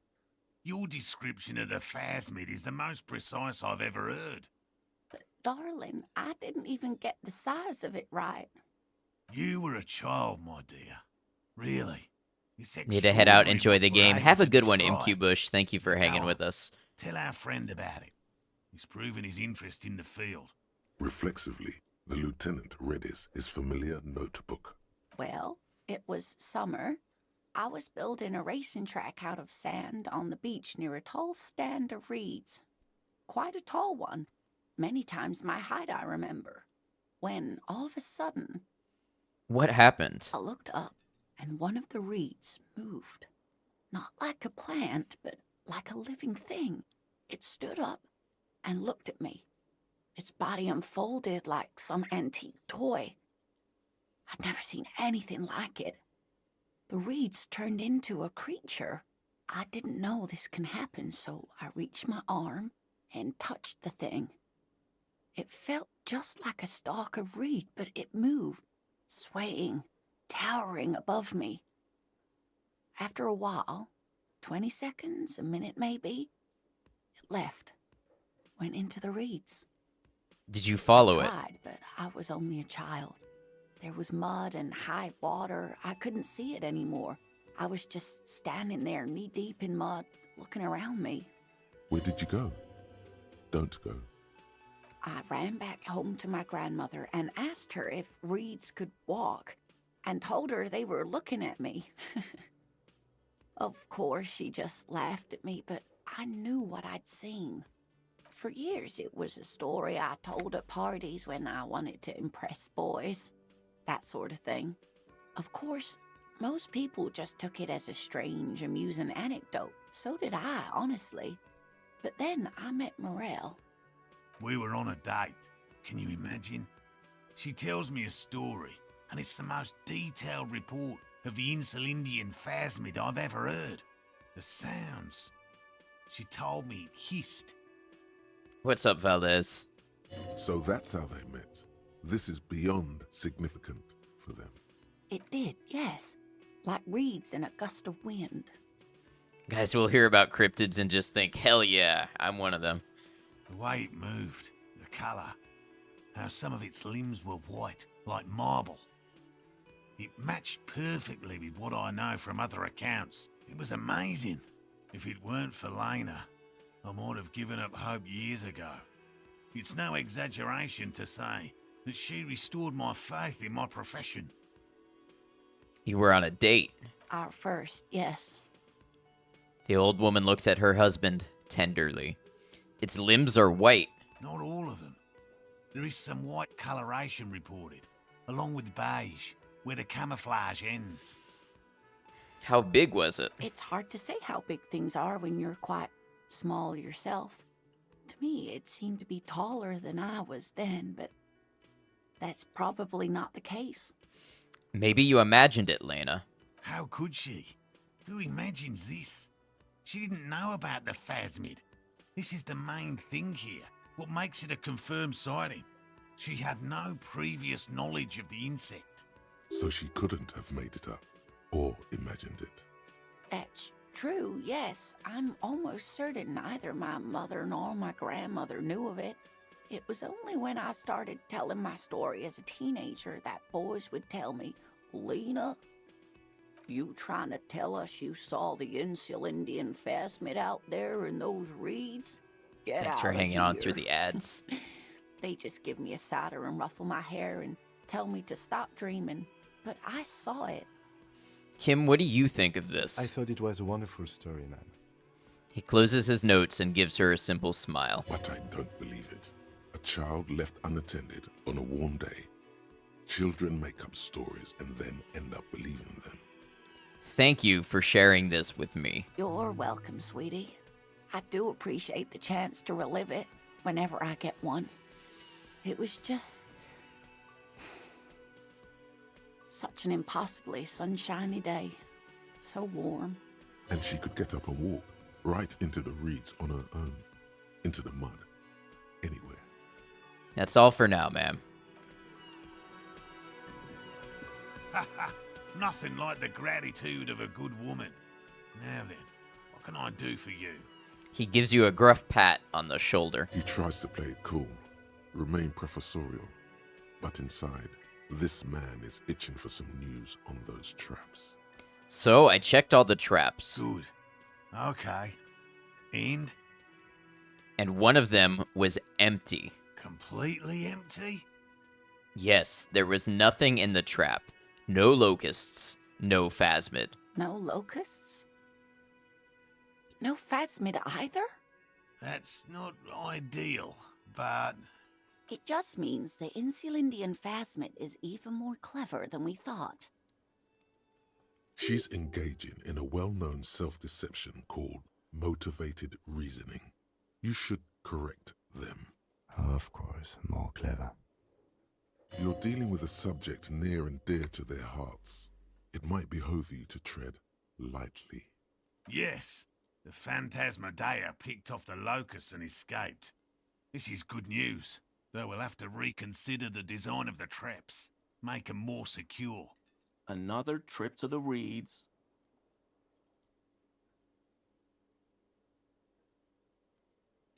Are you sure you've exhausted all the alternative explanations? Of course we have. Wait, Morel. He may have a point. We have an obligation to rule out other hypotheses. You're right, dear.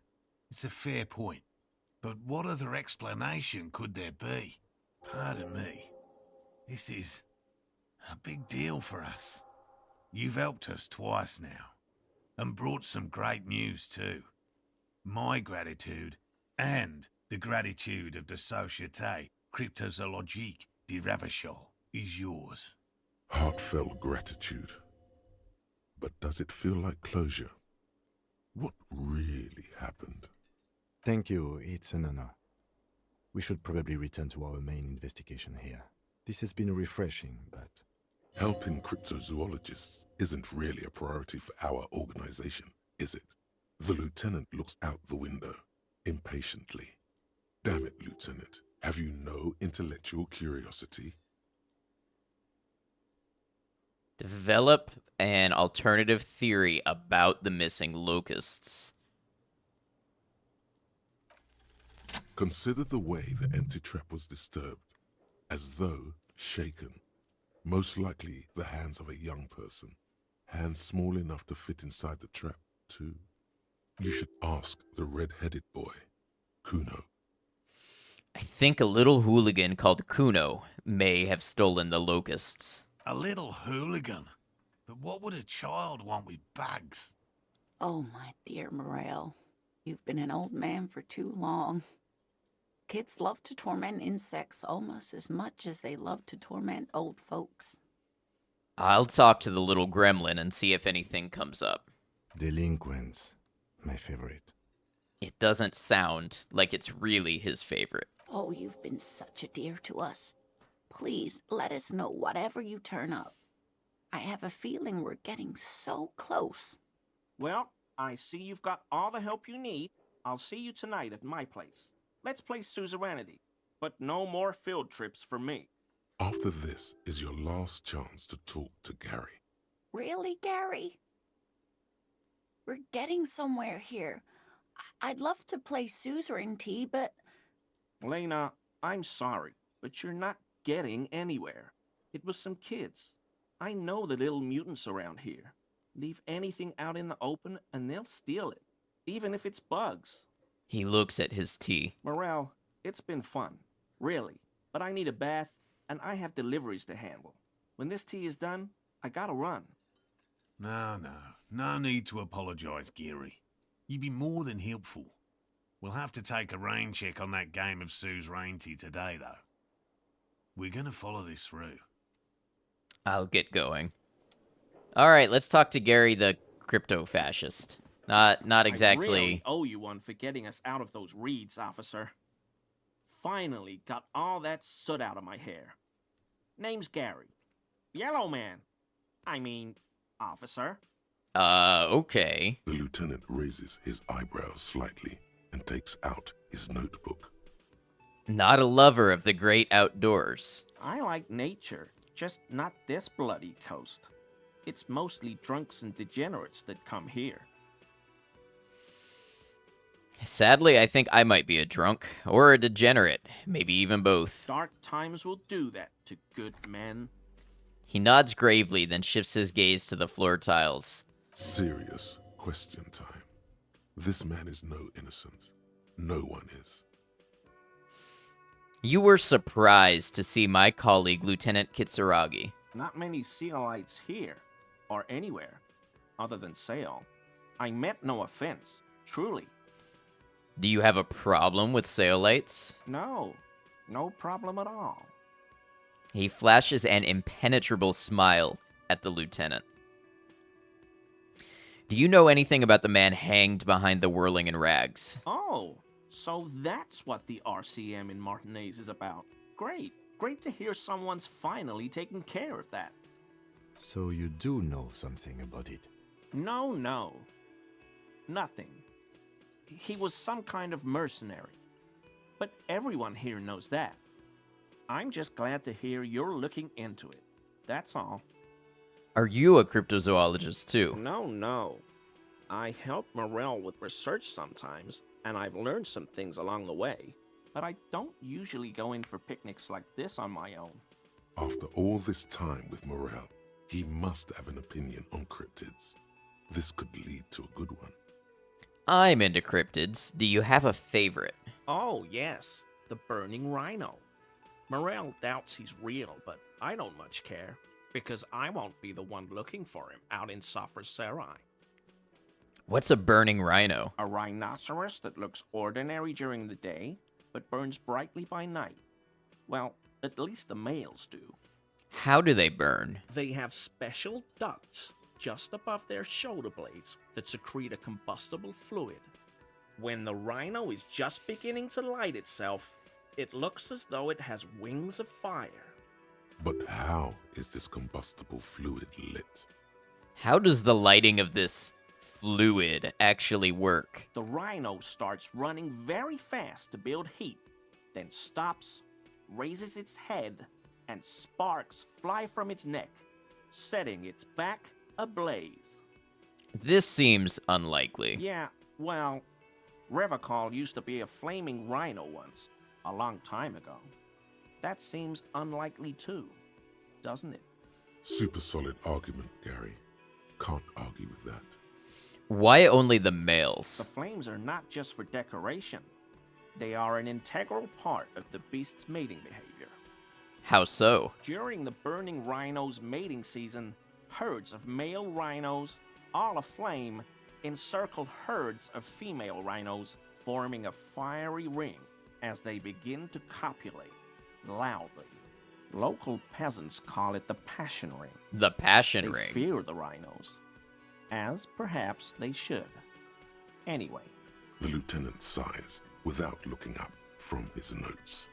It's clear the burning rhino is dear to him on many levels, some even spiritual. Thank you for your cooperation.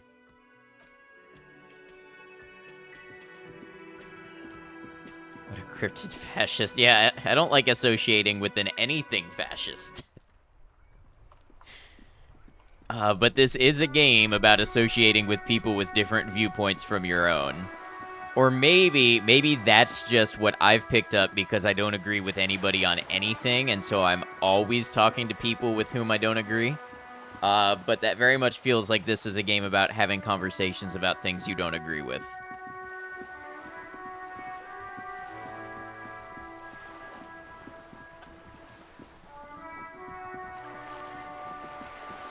You're back. Good. What can I help you with? Show her your badge. I found my badge, by the way. I love you did. She inspects the piece of blue plastic, her eyes scanning from left to right. When is mural time? I don't know because it's a red check. I can't retry it if I fail it. So that makes me nervous. I only have like a 27% chance. Pleased to meet you, Lieutenant W. Freighter Dubois. I am glad to see a man of high qualification.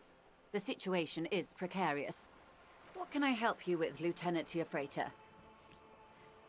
I've got some more questions about reality. More lessons in basic reality? My favorite part of the day. Go ahead, ask me anything. Oh, okay, 97% chance. Jamais vu thought complete. What is reach for something fundamental? What is all of this? The scent, the sound, the air. I have had a realization since then. Maybe the artist likes Tequila Sunrise, not Disco Cop. Okay, I mean it's worth seeing what the chances would be again. But first, we're gonna find out about reality, baby. What world is this? What world? The only one, I suppose. The world of matter. And its pale antipode. The camera of her mind glides over the surface of the water. Great bodies of water. Forest-covered surfaces. Clusters of light where the cities lie. You've seen the montage. We all have. This world is enough. There is a term of endearment they coined for it, in the DeLorean century, when humanity was high on this world, discovering more and more of it, these archipelagos included. What is it? Elysium. Elysium. The world needs a term of endearment. It does. There are those who would call it hell. What is hell? A term of hatred that originates, like many such things, with the Mesk petro-fascists. I don't feel like I've got the whole picture yet. Oh, you want a picture of the world? There is no complete set yet, dear. They're having some trouble reaching orbit. How come? Great things are difficult to achieve. For now, we're viewing the world from the inside, sideways. Inside sideways? What shape is this world then? We used to think it was a sphere, but that is beginning to look less and less likely by the day. You wouldn't know it from the tabloids. But the ORG nations have been launching weather balloons into the lower ionosphere since the 30s. ORG, Occident Revachol Grad. There's a steadily increasing trickle of images. Between the big three scientific contributors, they're piecing together a dark grey corona. A dark grey corona? Yes. Pale covers 72% of the surface. There are grey flares and prominences, even arcs above entire isolas. The images are blurry, but if there was a sphere in there, it certainly looks like it fractured a long time ago. Pale covers 72% of the surface. A cold fear seeps into you. Oh my god, wait, what the hell are you telling me? You seem to be spooked. Please don't be. Her voice becomes homely, calm. She lets a moment pass. The pale? And what do you mean, corona? They say there is a rarefied envelope of matter surrounding the darkened disk of our planet. That is, if we are still living on a planet. Or, to speak more plainly, imagine vast swathes of land disrupted by nothingness. I am sorry, dear. It must sound quite terrifying through the acute encephalopathy.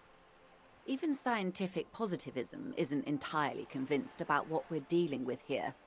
But this is one of the greatest questions of our time.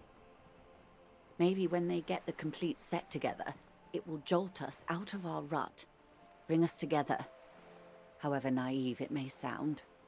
This is one of the more interesting parts of Disco Elysium lore, and they basically haven't talked about it until I'm now more than 20 hours into the game. This is like a big fundamental truth about their world that just, I mean, I've heard people talk about the Pale, but nobody has ever talked about the reality of all this. A fractured corona doesn't feel like it's going to bring anyone together. You have misimagined it. I don't have the power to convey to you the effect and geometry of the images that depict our world from below low orbit. Our planet ain't a planet, it's a chunk of potato in soup. It's like the crowning of the world. It's insane. Very disco. You'd love it. Well, if you say it's disco. See? Everyone finds something worth holding on to in this world, however wasted its opportunities. You realize what they just did there? They didn't quite say the thing. But without saying the thing, they just said that this world is very Disco Elysium. I like that. The cold seeps into you. The air is heavy with 80% humidity.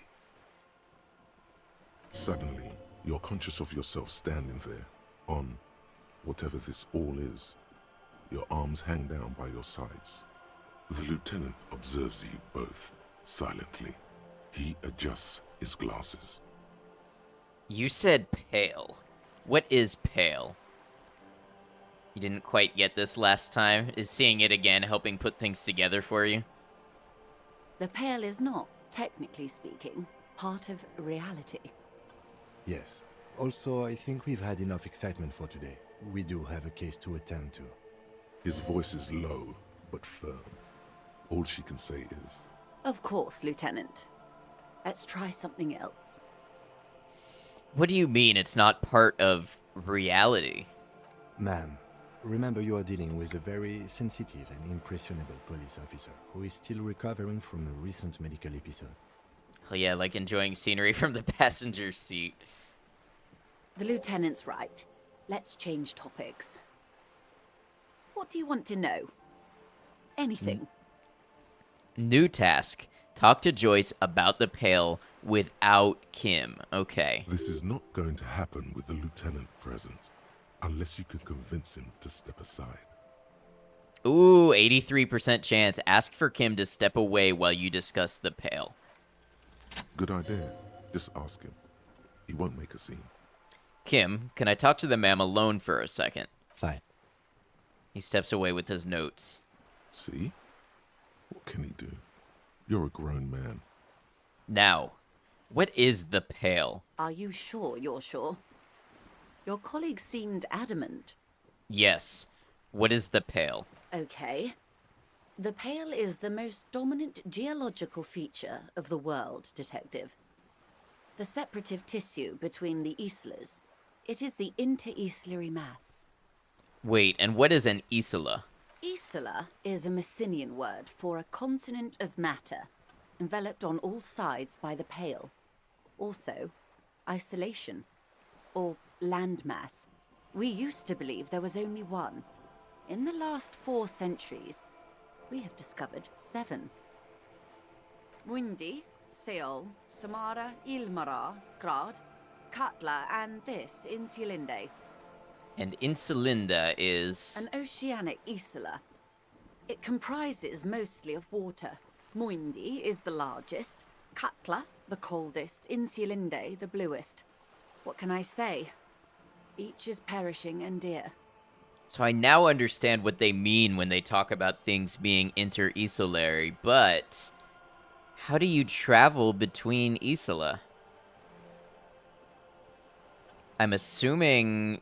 Okay, because she's saying, like, this is an oceanic isla, so this is land and water, and the land and water are both surrounded by Pale. So how does one travel from one to the other if there's no material matter between them? Brian, what's up? How's it going, Raiders? Welcome in.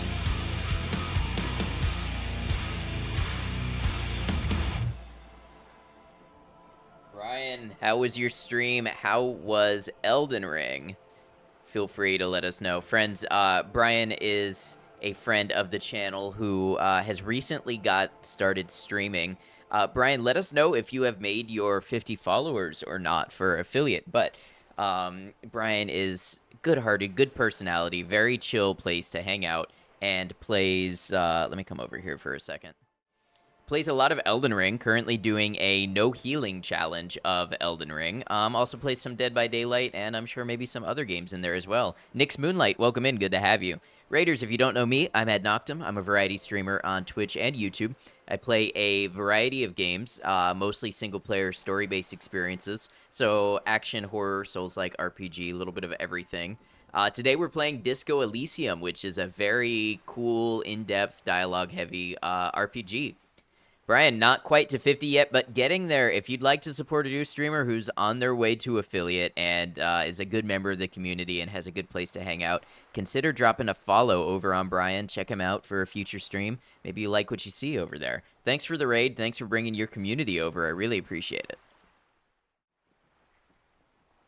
Feel free to let us know what you got up to in Elden Ring today as well.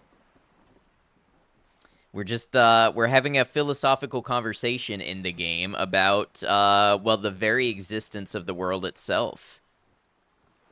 What is the Pale like? Also, Brian, something I like to tell our raiders, if you need to step away, if you need to get off Twitch, go do other things, no worries whatsoever. No obligation to be here. I'd like you to know you're welcome as long as you'd like, but not obligated to hang out with us. We do appreciate your raid.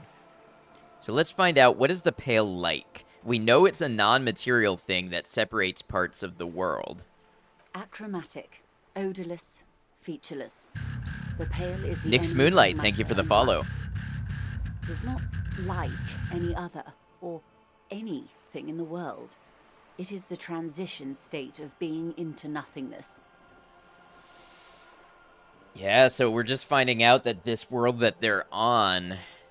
Spoilers for Disco Elysium, by the way, if you're interested in playing it. They don't even know if the world is still a sphere. They have found that like 70% of the world is covered in like this non-being that doesn't exist and is not a material reality. And then there's little, basically isolated portions of the world that exist in between that. This looks cool. This is great. The voice acting is great. The music is great. The art is really amazing. I definitely recommend this game, and it goes on sale quite frequently. Brian, we'll chill for a bit and probably convert to lurking in a little bit. No worries whatsoever. Thanks again for that raid. So let's ask the Pale. Is it here? No, Detective. We're safe. It begins there, 6,000 kilometers to the north, and even more to the south, east, and west. You are in the middle of the Isla. As your gaze instinctively turns north, a small black pit opens up in your stomach. 6,000 kilometers from the end of the world. Yes. That is enough. Many cities are built much closer. Just mine's not shutting off, but we'll be okay. We'll try to sleep soon, just getting comfy. Yeah, feel free to hang out with us. I appreciate you coming over with the raid and checking out a new channel. Hope you get cozy. Hope you get some good sleep soon. And point to the north. What about there? An uproar of matter, darling. Rising into the pale. Rolling. Evaporating even. A great vision. The area of transition between the world and the pale is called porch collapse. Imagine a grey coronal mist, cold vapor marked by spores of an opportunistic microorganism, a mold that's adapted to grow at the edge of the unrest. It's the most disco thing you will ever see. What are its physical qualities? It's difficult to describe, or even measure. Something whose fundamental property is the suspension of properties. Physical, epistemological, linguistic. It's Nile, basically. The further into pale you travel, the steeper the degree of suspension, right down to the mathematical. Numbers stop working. No one has yet passed the number barrier. It may be impossible. Yes, this is the first question I wanted to ask. If we're surrounded by pale, how do you get from Isola to Isola? Oh, it is so difficult for us. It is possible to force dimensions on the pale. In modern times, we can even compress its latitude, bouncing radio waves from one end to the other, shortening the path. We're sending people into the pale. Well, that's how people do inter-isolary travel, and they found other Isola. Because they had to go through the pale to find it, is what I'm gathering. But it is still hard for humans to navigate the pale without getting lost. Or having our minds damaged. The pale can damage the mind? Extensively. How? Some say the damage stems from extreme sensory deprivation. Others argue that pale somehow consists of past information that's degrading, that it's rarefied past, not rarefied matter. Sounds like a terrible idea, but that's what she was saying. They used to think there was only one Isola, and then over the past 400 years they've discovered 7, and they had to travel through the pale to do that. They call it the blend over of the self. The pale does not only suspend the laws of physics, but also the laws of psychology. Maybe history even. The human mind becomes over-radiated by past. Who says and who argues? Who says and who argues? The logical positivists say, the dialectical materialists argue. Understand that. Also saying it sounds like a terrible idea. Yeah, it probably did sound that way for the first person to do it. This looks interesting. Guessing it's on a lot of platforms. Yes, it is. I know it's on PlayStation and Xbox and Nintendo Switch. It might be on PS4 and whatever the previous Xbox generation is. I'm not sure. And then, of course, on PC. What does this over-radiation feel like? It feels terrible. Absolutely terrible. International standards strictly limit civilian travelers to 6 days of pale exposure per year. It's more for her. Way more. You're not a civilian passenger. No, Lieutenant Dubois. I'm entreprenetic business class. I'm cleared and trained for 22 days of pale transit annually. Perhaps that explains her strange pining after the revolution. Some degraded early memories. Someone else you've met may have been exposed as well. The strange grey-haired woman in her lorry. Do lorry drivers pass the pale? Yes. carried in the hulls of airships. It's a horrific job. Automation will abolish it soon. You should ask the pal driver about this. See what she says. That poor woman must have stories to tell, like you wouldn't imagine. Are you over-radiated? Up to my gills, officer. What is entropinetic? Entroponetics is the scientific study of the Pale, or a recent iteration of it by way of grad. The study of the Pale reaches back 6,000 years. The Pericarnassians called it the Western Plain. So entroponetics is, that word breaks down to, like, the action of entropy. So that's interesting. They had not traveled the entire circumference of the Pericarnassian super E-Solar. It was not merely in the west, it was everywhere, even then, surrounding them. Did they cross it, the Western Plain? There are signs of pretermodern crossings. Successful navigation of the Pale relies not just on technical know-how, but intensive psychological preparation. Some of these tactics have been known for thousands of years. What has entroponetics changed, then? Nothing. We remain powerless before the Pale. The only real advance in Pale transit is the speed with which an aerostatic craft can pierce it. Less exposure leads to less effects later. Aerostatic craft. Hybrid airships, Detective. Conventional rotors or jet engines no longer add velocity after the point of reference for motion is suspended, once you've crossed from near Pale to far Pale. In essence, we throw them in and they come out the other end. If we throw them precisely. If we do not? Then they don't. Gone, like a skipping stone beneath the surface. How much Pale is there compared to the world? The Pale outweighs reality 2 to 1. There is more Pale than there is matter, and the ratio is slipping. Slipping how? To our detriment, or...? What do you think, Detective? It's growing. There is more and more of the Pale. Precisely. One of the few measurable effects of the Pale is that it is expanding at an unknown rate. An intuitive conclusion of that development is that one day the Pale will cover everything. But this sort of talk is mostly left to extremists. It's not extreme at all. I know it's going to happen. Most people, and indeed most private and government sector organizations, entire civilizations and religions even, find handy ways to ignore or downplay that knowledge. I suggest you do the same. Off we go. You see the hanged man's mouth open. Off we go into the wild Pale yonder. One and all. They say Pale is death, but for the universe. Why should we just leave, and the world get left behind? Let's return to reality, please. Yes, sweet reality. But before we do, tell me, Detective, is this the first time you're hearing this? Do you really not remember anything? I sometimes sense vague shadows of a past, and it's not good. Gonna have some wild dreams tonight. I know this is out there. Then tell me, what do you think of the Pale?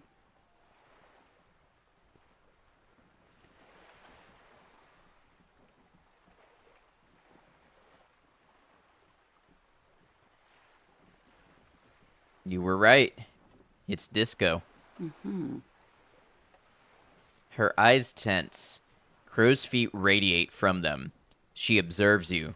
Your bloodshot eyes and swollen face. You really didn't know. This does not spell good for the investigation, Detective. If you don't know even this, then... This investigation will be my masterpiece. The one they remember me by. I promise. I hope so. I truly do. If I may suggest, hold on to your colleague, Kitsuragi. I ran a check on him and he is very competent. In the meanwhile... Some of that assurance is meant for herself, as much as it's meant for you. She must have a lot on the line here. You have me. I will assist you in any way I can, even if we have to do it one basic term at a time. She gives you a slight bow. Good. You have not passed out from it. Perhaps I worried for nothing. Are we still on the reality lowdown, or should we do actual police work now? Right, let's get to work, Lieutenant. Good luck, detectives. She nods you goodbye.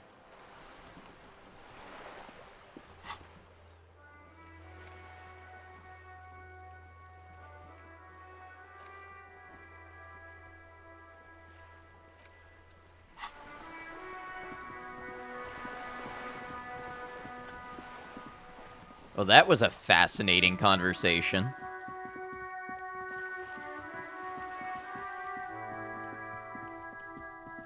Oh, that's Cunyesa. GG, thank you.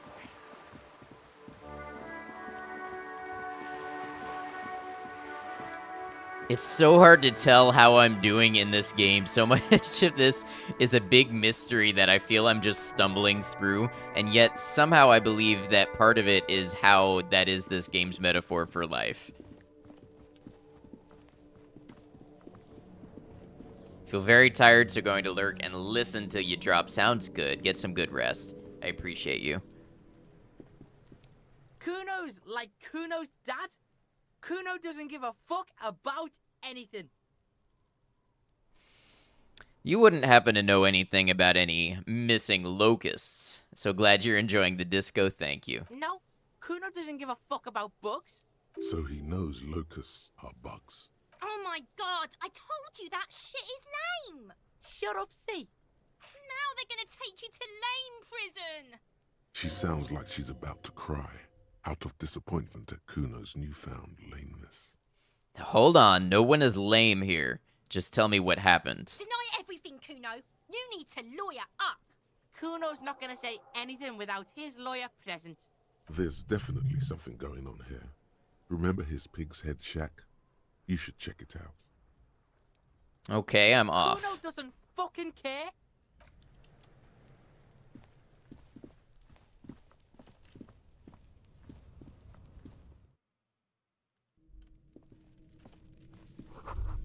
It's crawling with locusts in here. All around you, the hisses and chirps of locusts fill the musky air. The earthen floor of the shack has been shaped into mounds of mud, dotted with little holes for windows. Like skyscrapers, spires of dirt and sand rising. Accommodations for their insectoid inhabitants. Well, detective, it appears you've solved the case. The lieutenant looks around, writes something in his notebook, and turns to you. Of the locusts. For the missing locust case, which is a sub-case of the imaginary insect case. So at least that's going well. Yes, precisely what I was thinking. Yes. I feel we are nearing a real breakthrough. You think the Insulindian phasmid is nearby? If anything, the presence of the locust points to the opposite. The phasmid did not take the bait from the traps. It was Kuno. The phasmid doesn't exist. But what do I know? Use your powers of deduction. You knew the magic bug was nowhere near here. The phasmid is impairing your judgment.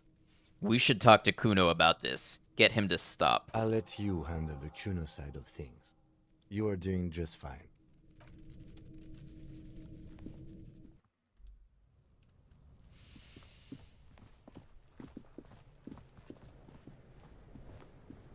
Kuno's like Kuno's dad? Kuno doesn't give a fuck about anything. I know you took the locusts from the traps the cryptozoologist set up. Yeah. Kuno took the bugs. So what? So it wasn't the phasmid. A wave of disappointment washes over you. You say you don't give a fuck about bugs, then you go and build a whole bug town. It's not Bugtown. It's the city of locusts. Locusts aren't just bug shit. They come out of the sky like a fucking shadow. Shit descends. He's really into these locusts. Stop! She wails from behind the fence, then buries her face in her hands. You stop. It's like their fucking night. Locust City, Night City, City of Rage. There's a tug of war over the name of his fantastical city. It's almost too big for his imagination. The girl forces herself to watch again, the corners of her eyes twitching from discomfort. City of Rage sounds like a cool place. Kuno, the pig wants to help you. Oh, that's how lame it is. Please just don't say you're... An artist? Maybe I am an artist. You hear that, everyone? I'm a fucking artist now. Did he just say I? Kuno usually calls Kuno, Kuno. Making art is a worthy calling. I'm something of an artist myself. Oh my god, Kuno! He's gonna make you totally lame in, like, 3 seconds. Don't let him, Kuno. Yo, fuck you, see? Kuno can be what Kuno wants to be. Kuno's his own man. Kuno's free. He tears at the buttons of his shirt, trying to rip them open. They don't give way. Kuno made himself into Kuno. Kuno can make himself into anything. Kuno can make himself into a pig if he wants. Kuno can make himself into a... Kuno doesn't give a shit. Don't make yourself into a pig, Kuno. You'll have to take me away. A leaden silence fills the yard. So that's what this is about. Oh, come on. No one is coming to take you away. Without a word, she disappears entirely behind the fence. For once, the boy is lost for words. He turns completely red now, with splotches of white beginning to appear across his face. Use this momentary confusion to take control of the situation. You got him. Now convince him to leave the cryptozoologist's traps alone. I need you to stop taking locusts from the traps. The cryptozoologists are trying to find something very important. You know what? I think if I tell him the locusts are bait, then that's going to mean that he won't want to help me because he doesn't want them to be bait. What's going to happen to the locusts? Nod toward the shack. Kuno's gonna let the fucking locusts die. I need you to stop taking locusts from the traps. The cryptozoologists are trying to find something very important. Those locusts are bait. I don't give a shit. I don't need the locusts anyway. Shit is all lame now. C was right. The girl's face appears again, above the fence, just long enough to make eye contact with Kuno. She doesn't know whether to be glad because Kuno is finally convinced of the lameness, or more worried because of his continued use of the first-person singular. Kuno is Kuno, not I. I have to ask, what does the City of Locusts mean? It don't mean anything. It's shit. Kuno just likes to focus. Kuno likes to concentrate on shit.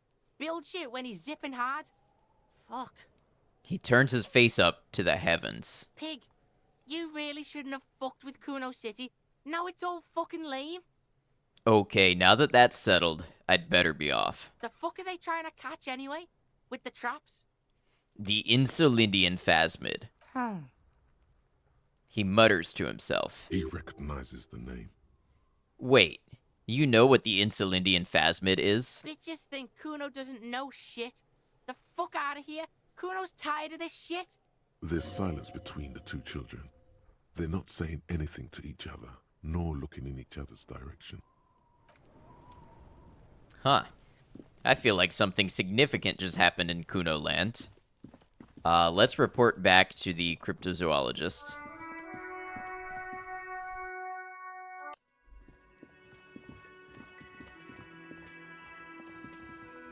Hello, officer. I think I almost have it. A new trap design, that is. I know you're skeptical, but I have a good feeling about this. I had a chat with this kid, Kuno. He promised to stop stealing the locusts. So it was just a child. He purses his lips, crestfallen. Thank you for telling us, sweetie. This is good news, right? It means we can try again. Something is secretly gnawing at her confidence. It's not this Kuno kid, or the missing locusts. It's something else. Yeah, you're right. We just need to restock the empty trap. Then we'll need to inspect the traps one more time. And then maybe we can.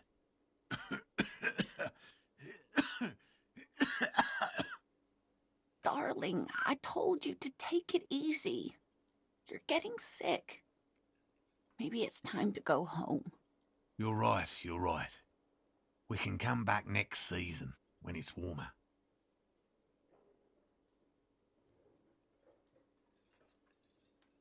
Damn it, maybe I can still restock the trap for you. You can? Fine. It's better than having these people get pneumonia on the coast. But after this... Really? It's too much, officer.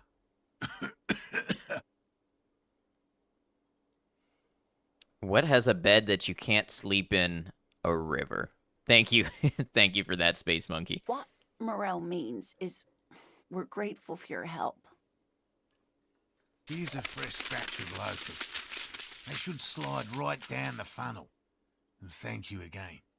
We will definitely mention you, should this lead to a discovery. I'm not talking co-discovery, of course, but... This would show them all. We need to get you on that list of discoverers. No question about that. I'll get going.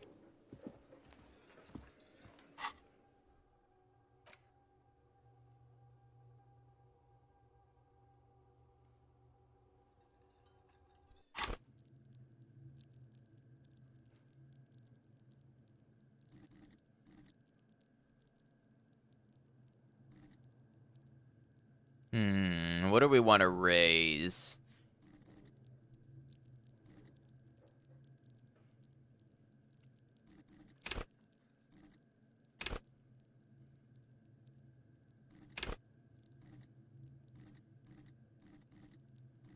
Let's try authority.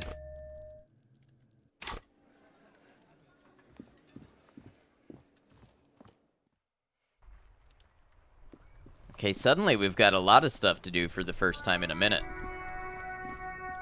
This is good. Getting to the next day was really helpful.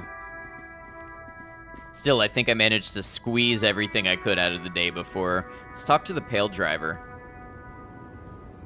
The woman is still hunched over the railing, her head swaying to the music, her eyes looking at nothing in particular.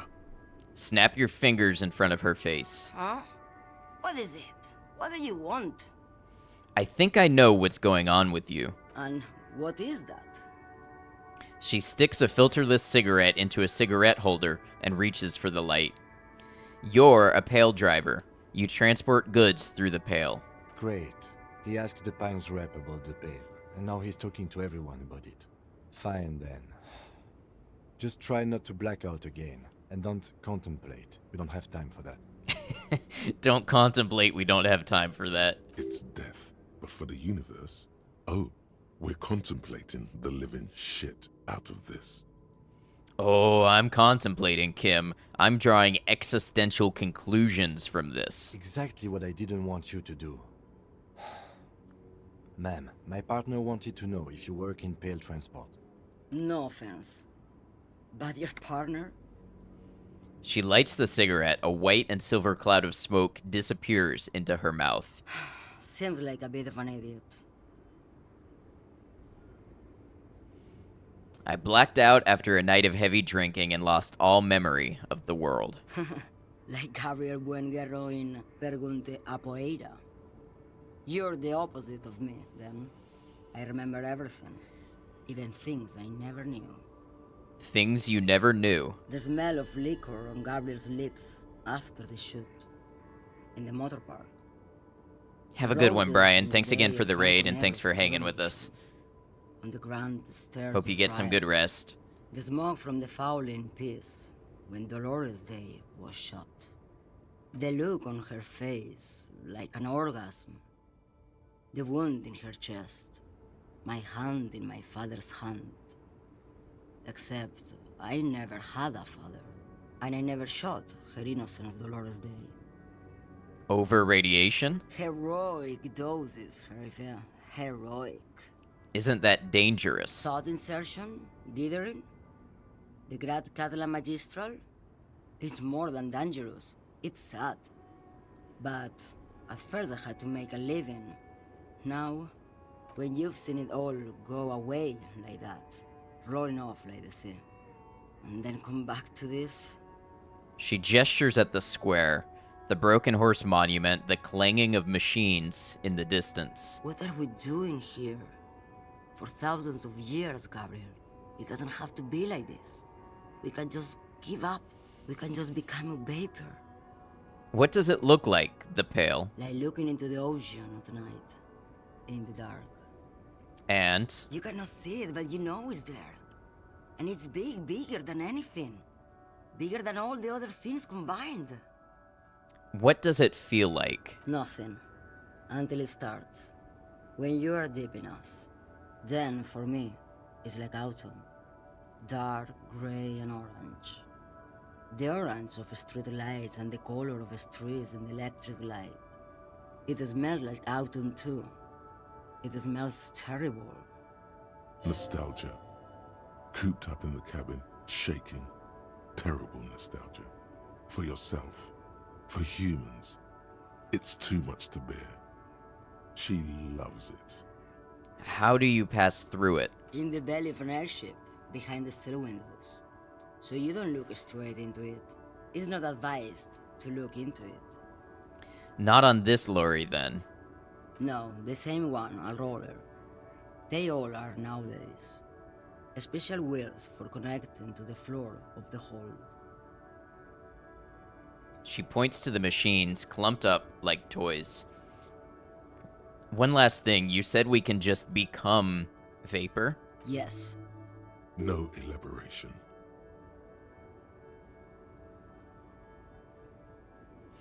I feel I already have what you have in some way. They say there is a point. One that I have not crossed. In the Pale, super deep. If you stray too far, of course, on the U41A. Or in Lomonosov's land. Where every step you take is one step further from home. No matter the direction. It's a point you cannot come back from. Your mind becomes so radiant with the past, there is a flip. Instead of writing, it erases memory, nearing some kind of indescribable finale. Maybe you've been down the motorway south? She looks at her cigarette. It's almost out. She has swallowed it hungrily. Then, at you. The motorway south. It's a story as lone horsemen tell. Lone horsemen, Sheriff, not pale drivers. Way beyond the established pale that's lit by radio frequencies, where it goes silent and dark, and the process begins, erasure, kilometer by kilometer, in any direction. The motorway south is a road you cannot come back from. In the center of this town, there's a ghostly motorway, she sang. It takes all the people where they want to stay. They say I've been away on a kind of holiday. What is at the end of the motorway south? No one knows what's at the end. I've only glimpsed the beginning. I've only felt it in the distance when I was a child. A child growing on the leg. Ma'am? Josiane. A sigh escapes her lips, then silence as she stares within herself. There is nothing more to do now. She's far away. She is receding in the clutches of some indescribable scattered emotion. A child descending. You've fried both your brains enough for today, detective. He inspects her. No response. Let's get some air. This one's far gone. He shakes his head silently as he turns to leave. Cop of the apocalypse. It's not fire. It's not ash. There will most certainly be a sea of corpses leading up to the event. Ian, thank you. But it won't be war or pestilence that causes it. Oh no. The event will belong to a genre of cataclysm no man has dared to suspect would ever come to pass. You can only sense the shape of it, like a cavity, a pit opening up in your stomach, a throat into which the world will vanish. The streets, the grass, the stars, all will be rolled back. By whom? By what? And how? You don't know. All you know is, you're not joking around. Learning cap for Inland Empire raised to 6. Learning cap for Shivers raised to 6. Alright, yeah, we definitely want to accept that. We're now a cop of the apocalypse.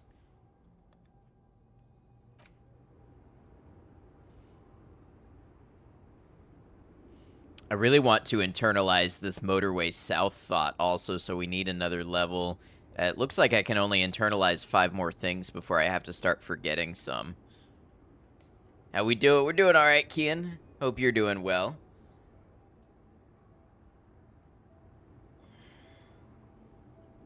This has been the heaviest day of Disco Elysium by far, in my opinion. We have covered some really heavy ground.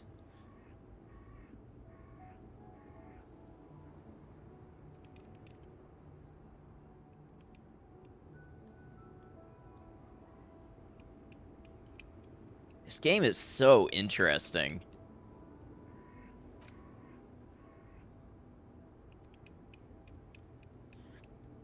I also think I want to research this Col de Mamadakwa as well eventually.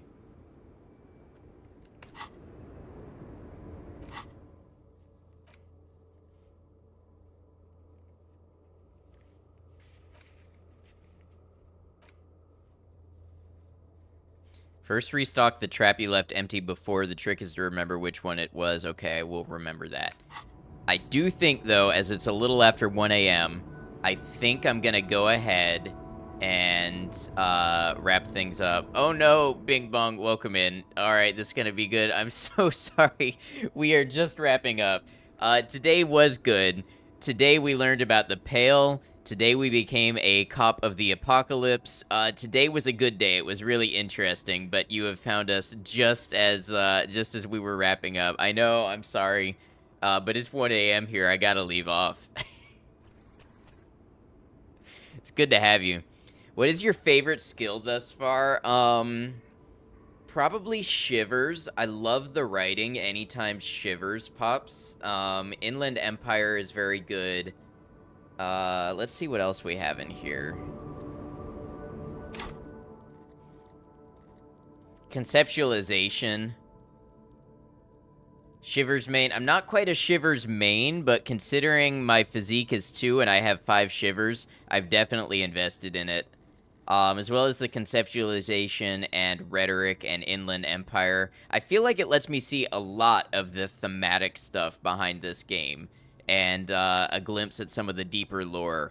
So I've definitely been happy with my investment in that. Now, that means anytime I have to bust open a lock or anything like that, I don't have the skills to do it, but I really enjoy this side of things. Put another 5 points into it for Shivers to say something like, oh yeah, 100 kilometers from you, a dude slipped on a banana peel. I do, let's see, I think I even have a jacket on that boosts Shivers, but yeah, that's what we've been enjoying so far. And we've been a cryptozoologist, and we've learned about the existential nightmare that is this world, and Kim keeps bugging us to solve the murder, and I am sure we will solve the murder. I'm making good headway, but I'm also, like, there's a lot of interesting stuff going on here. So yeah, we were just wrapping up, but it's good to meet you. Love Shivers to death as someone who's played this game 7 times. Yeah, I think I heard a hint somewhere that someone was like, ooh, Shivers reveals some really cool stuff. So the first time I got a Shivers skill check, I was like, oh, that's really cool. I gotta have more of that. All right. Let's go ahead and end off here.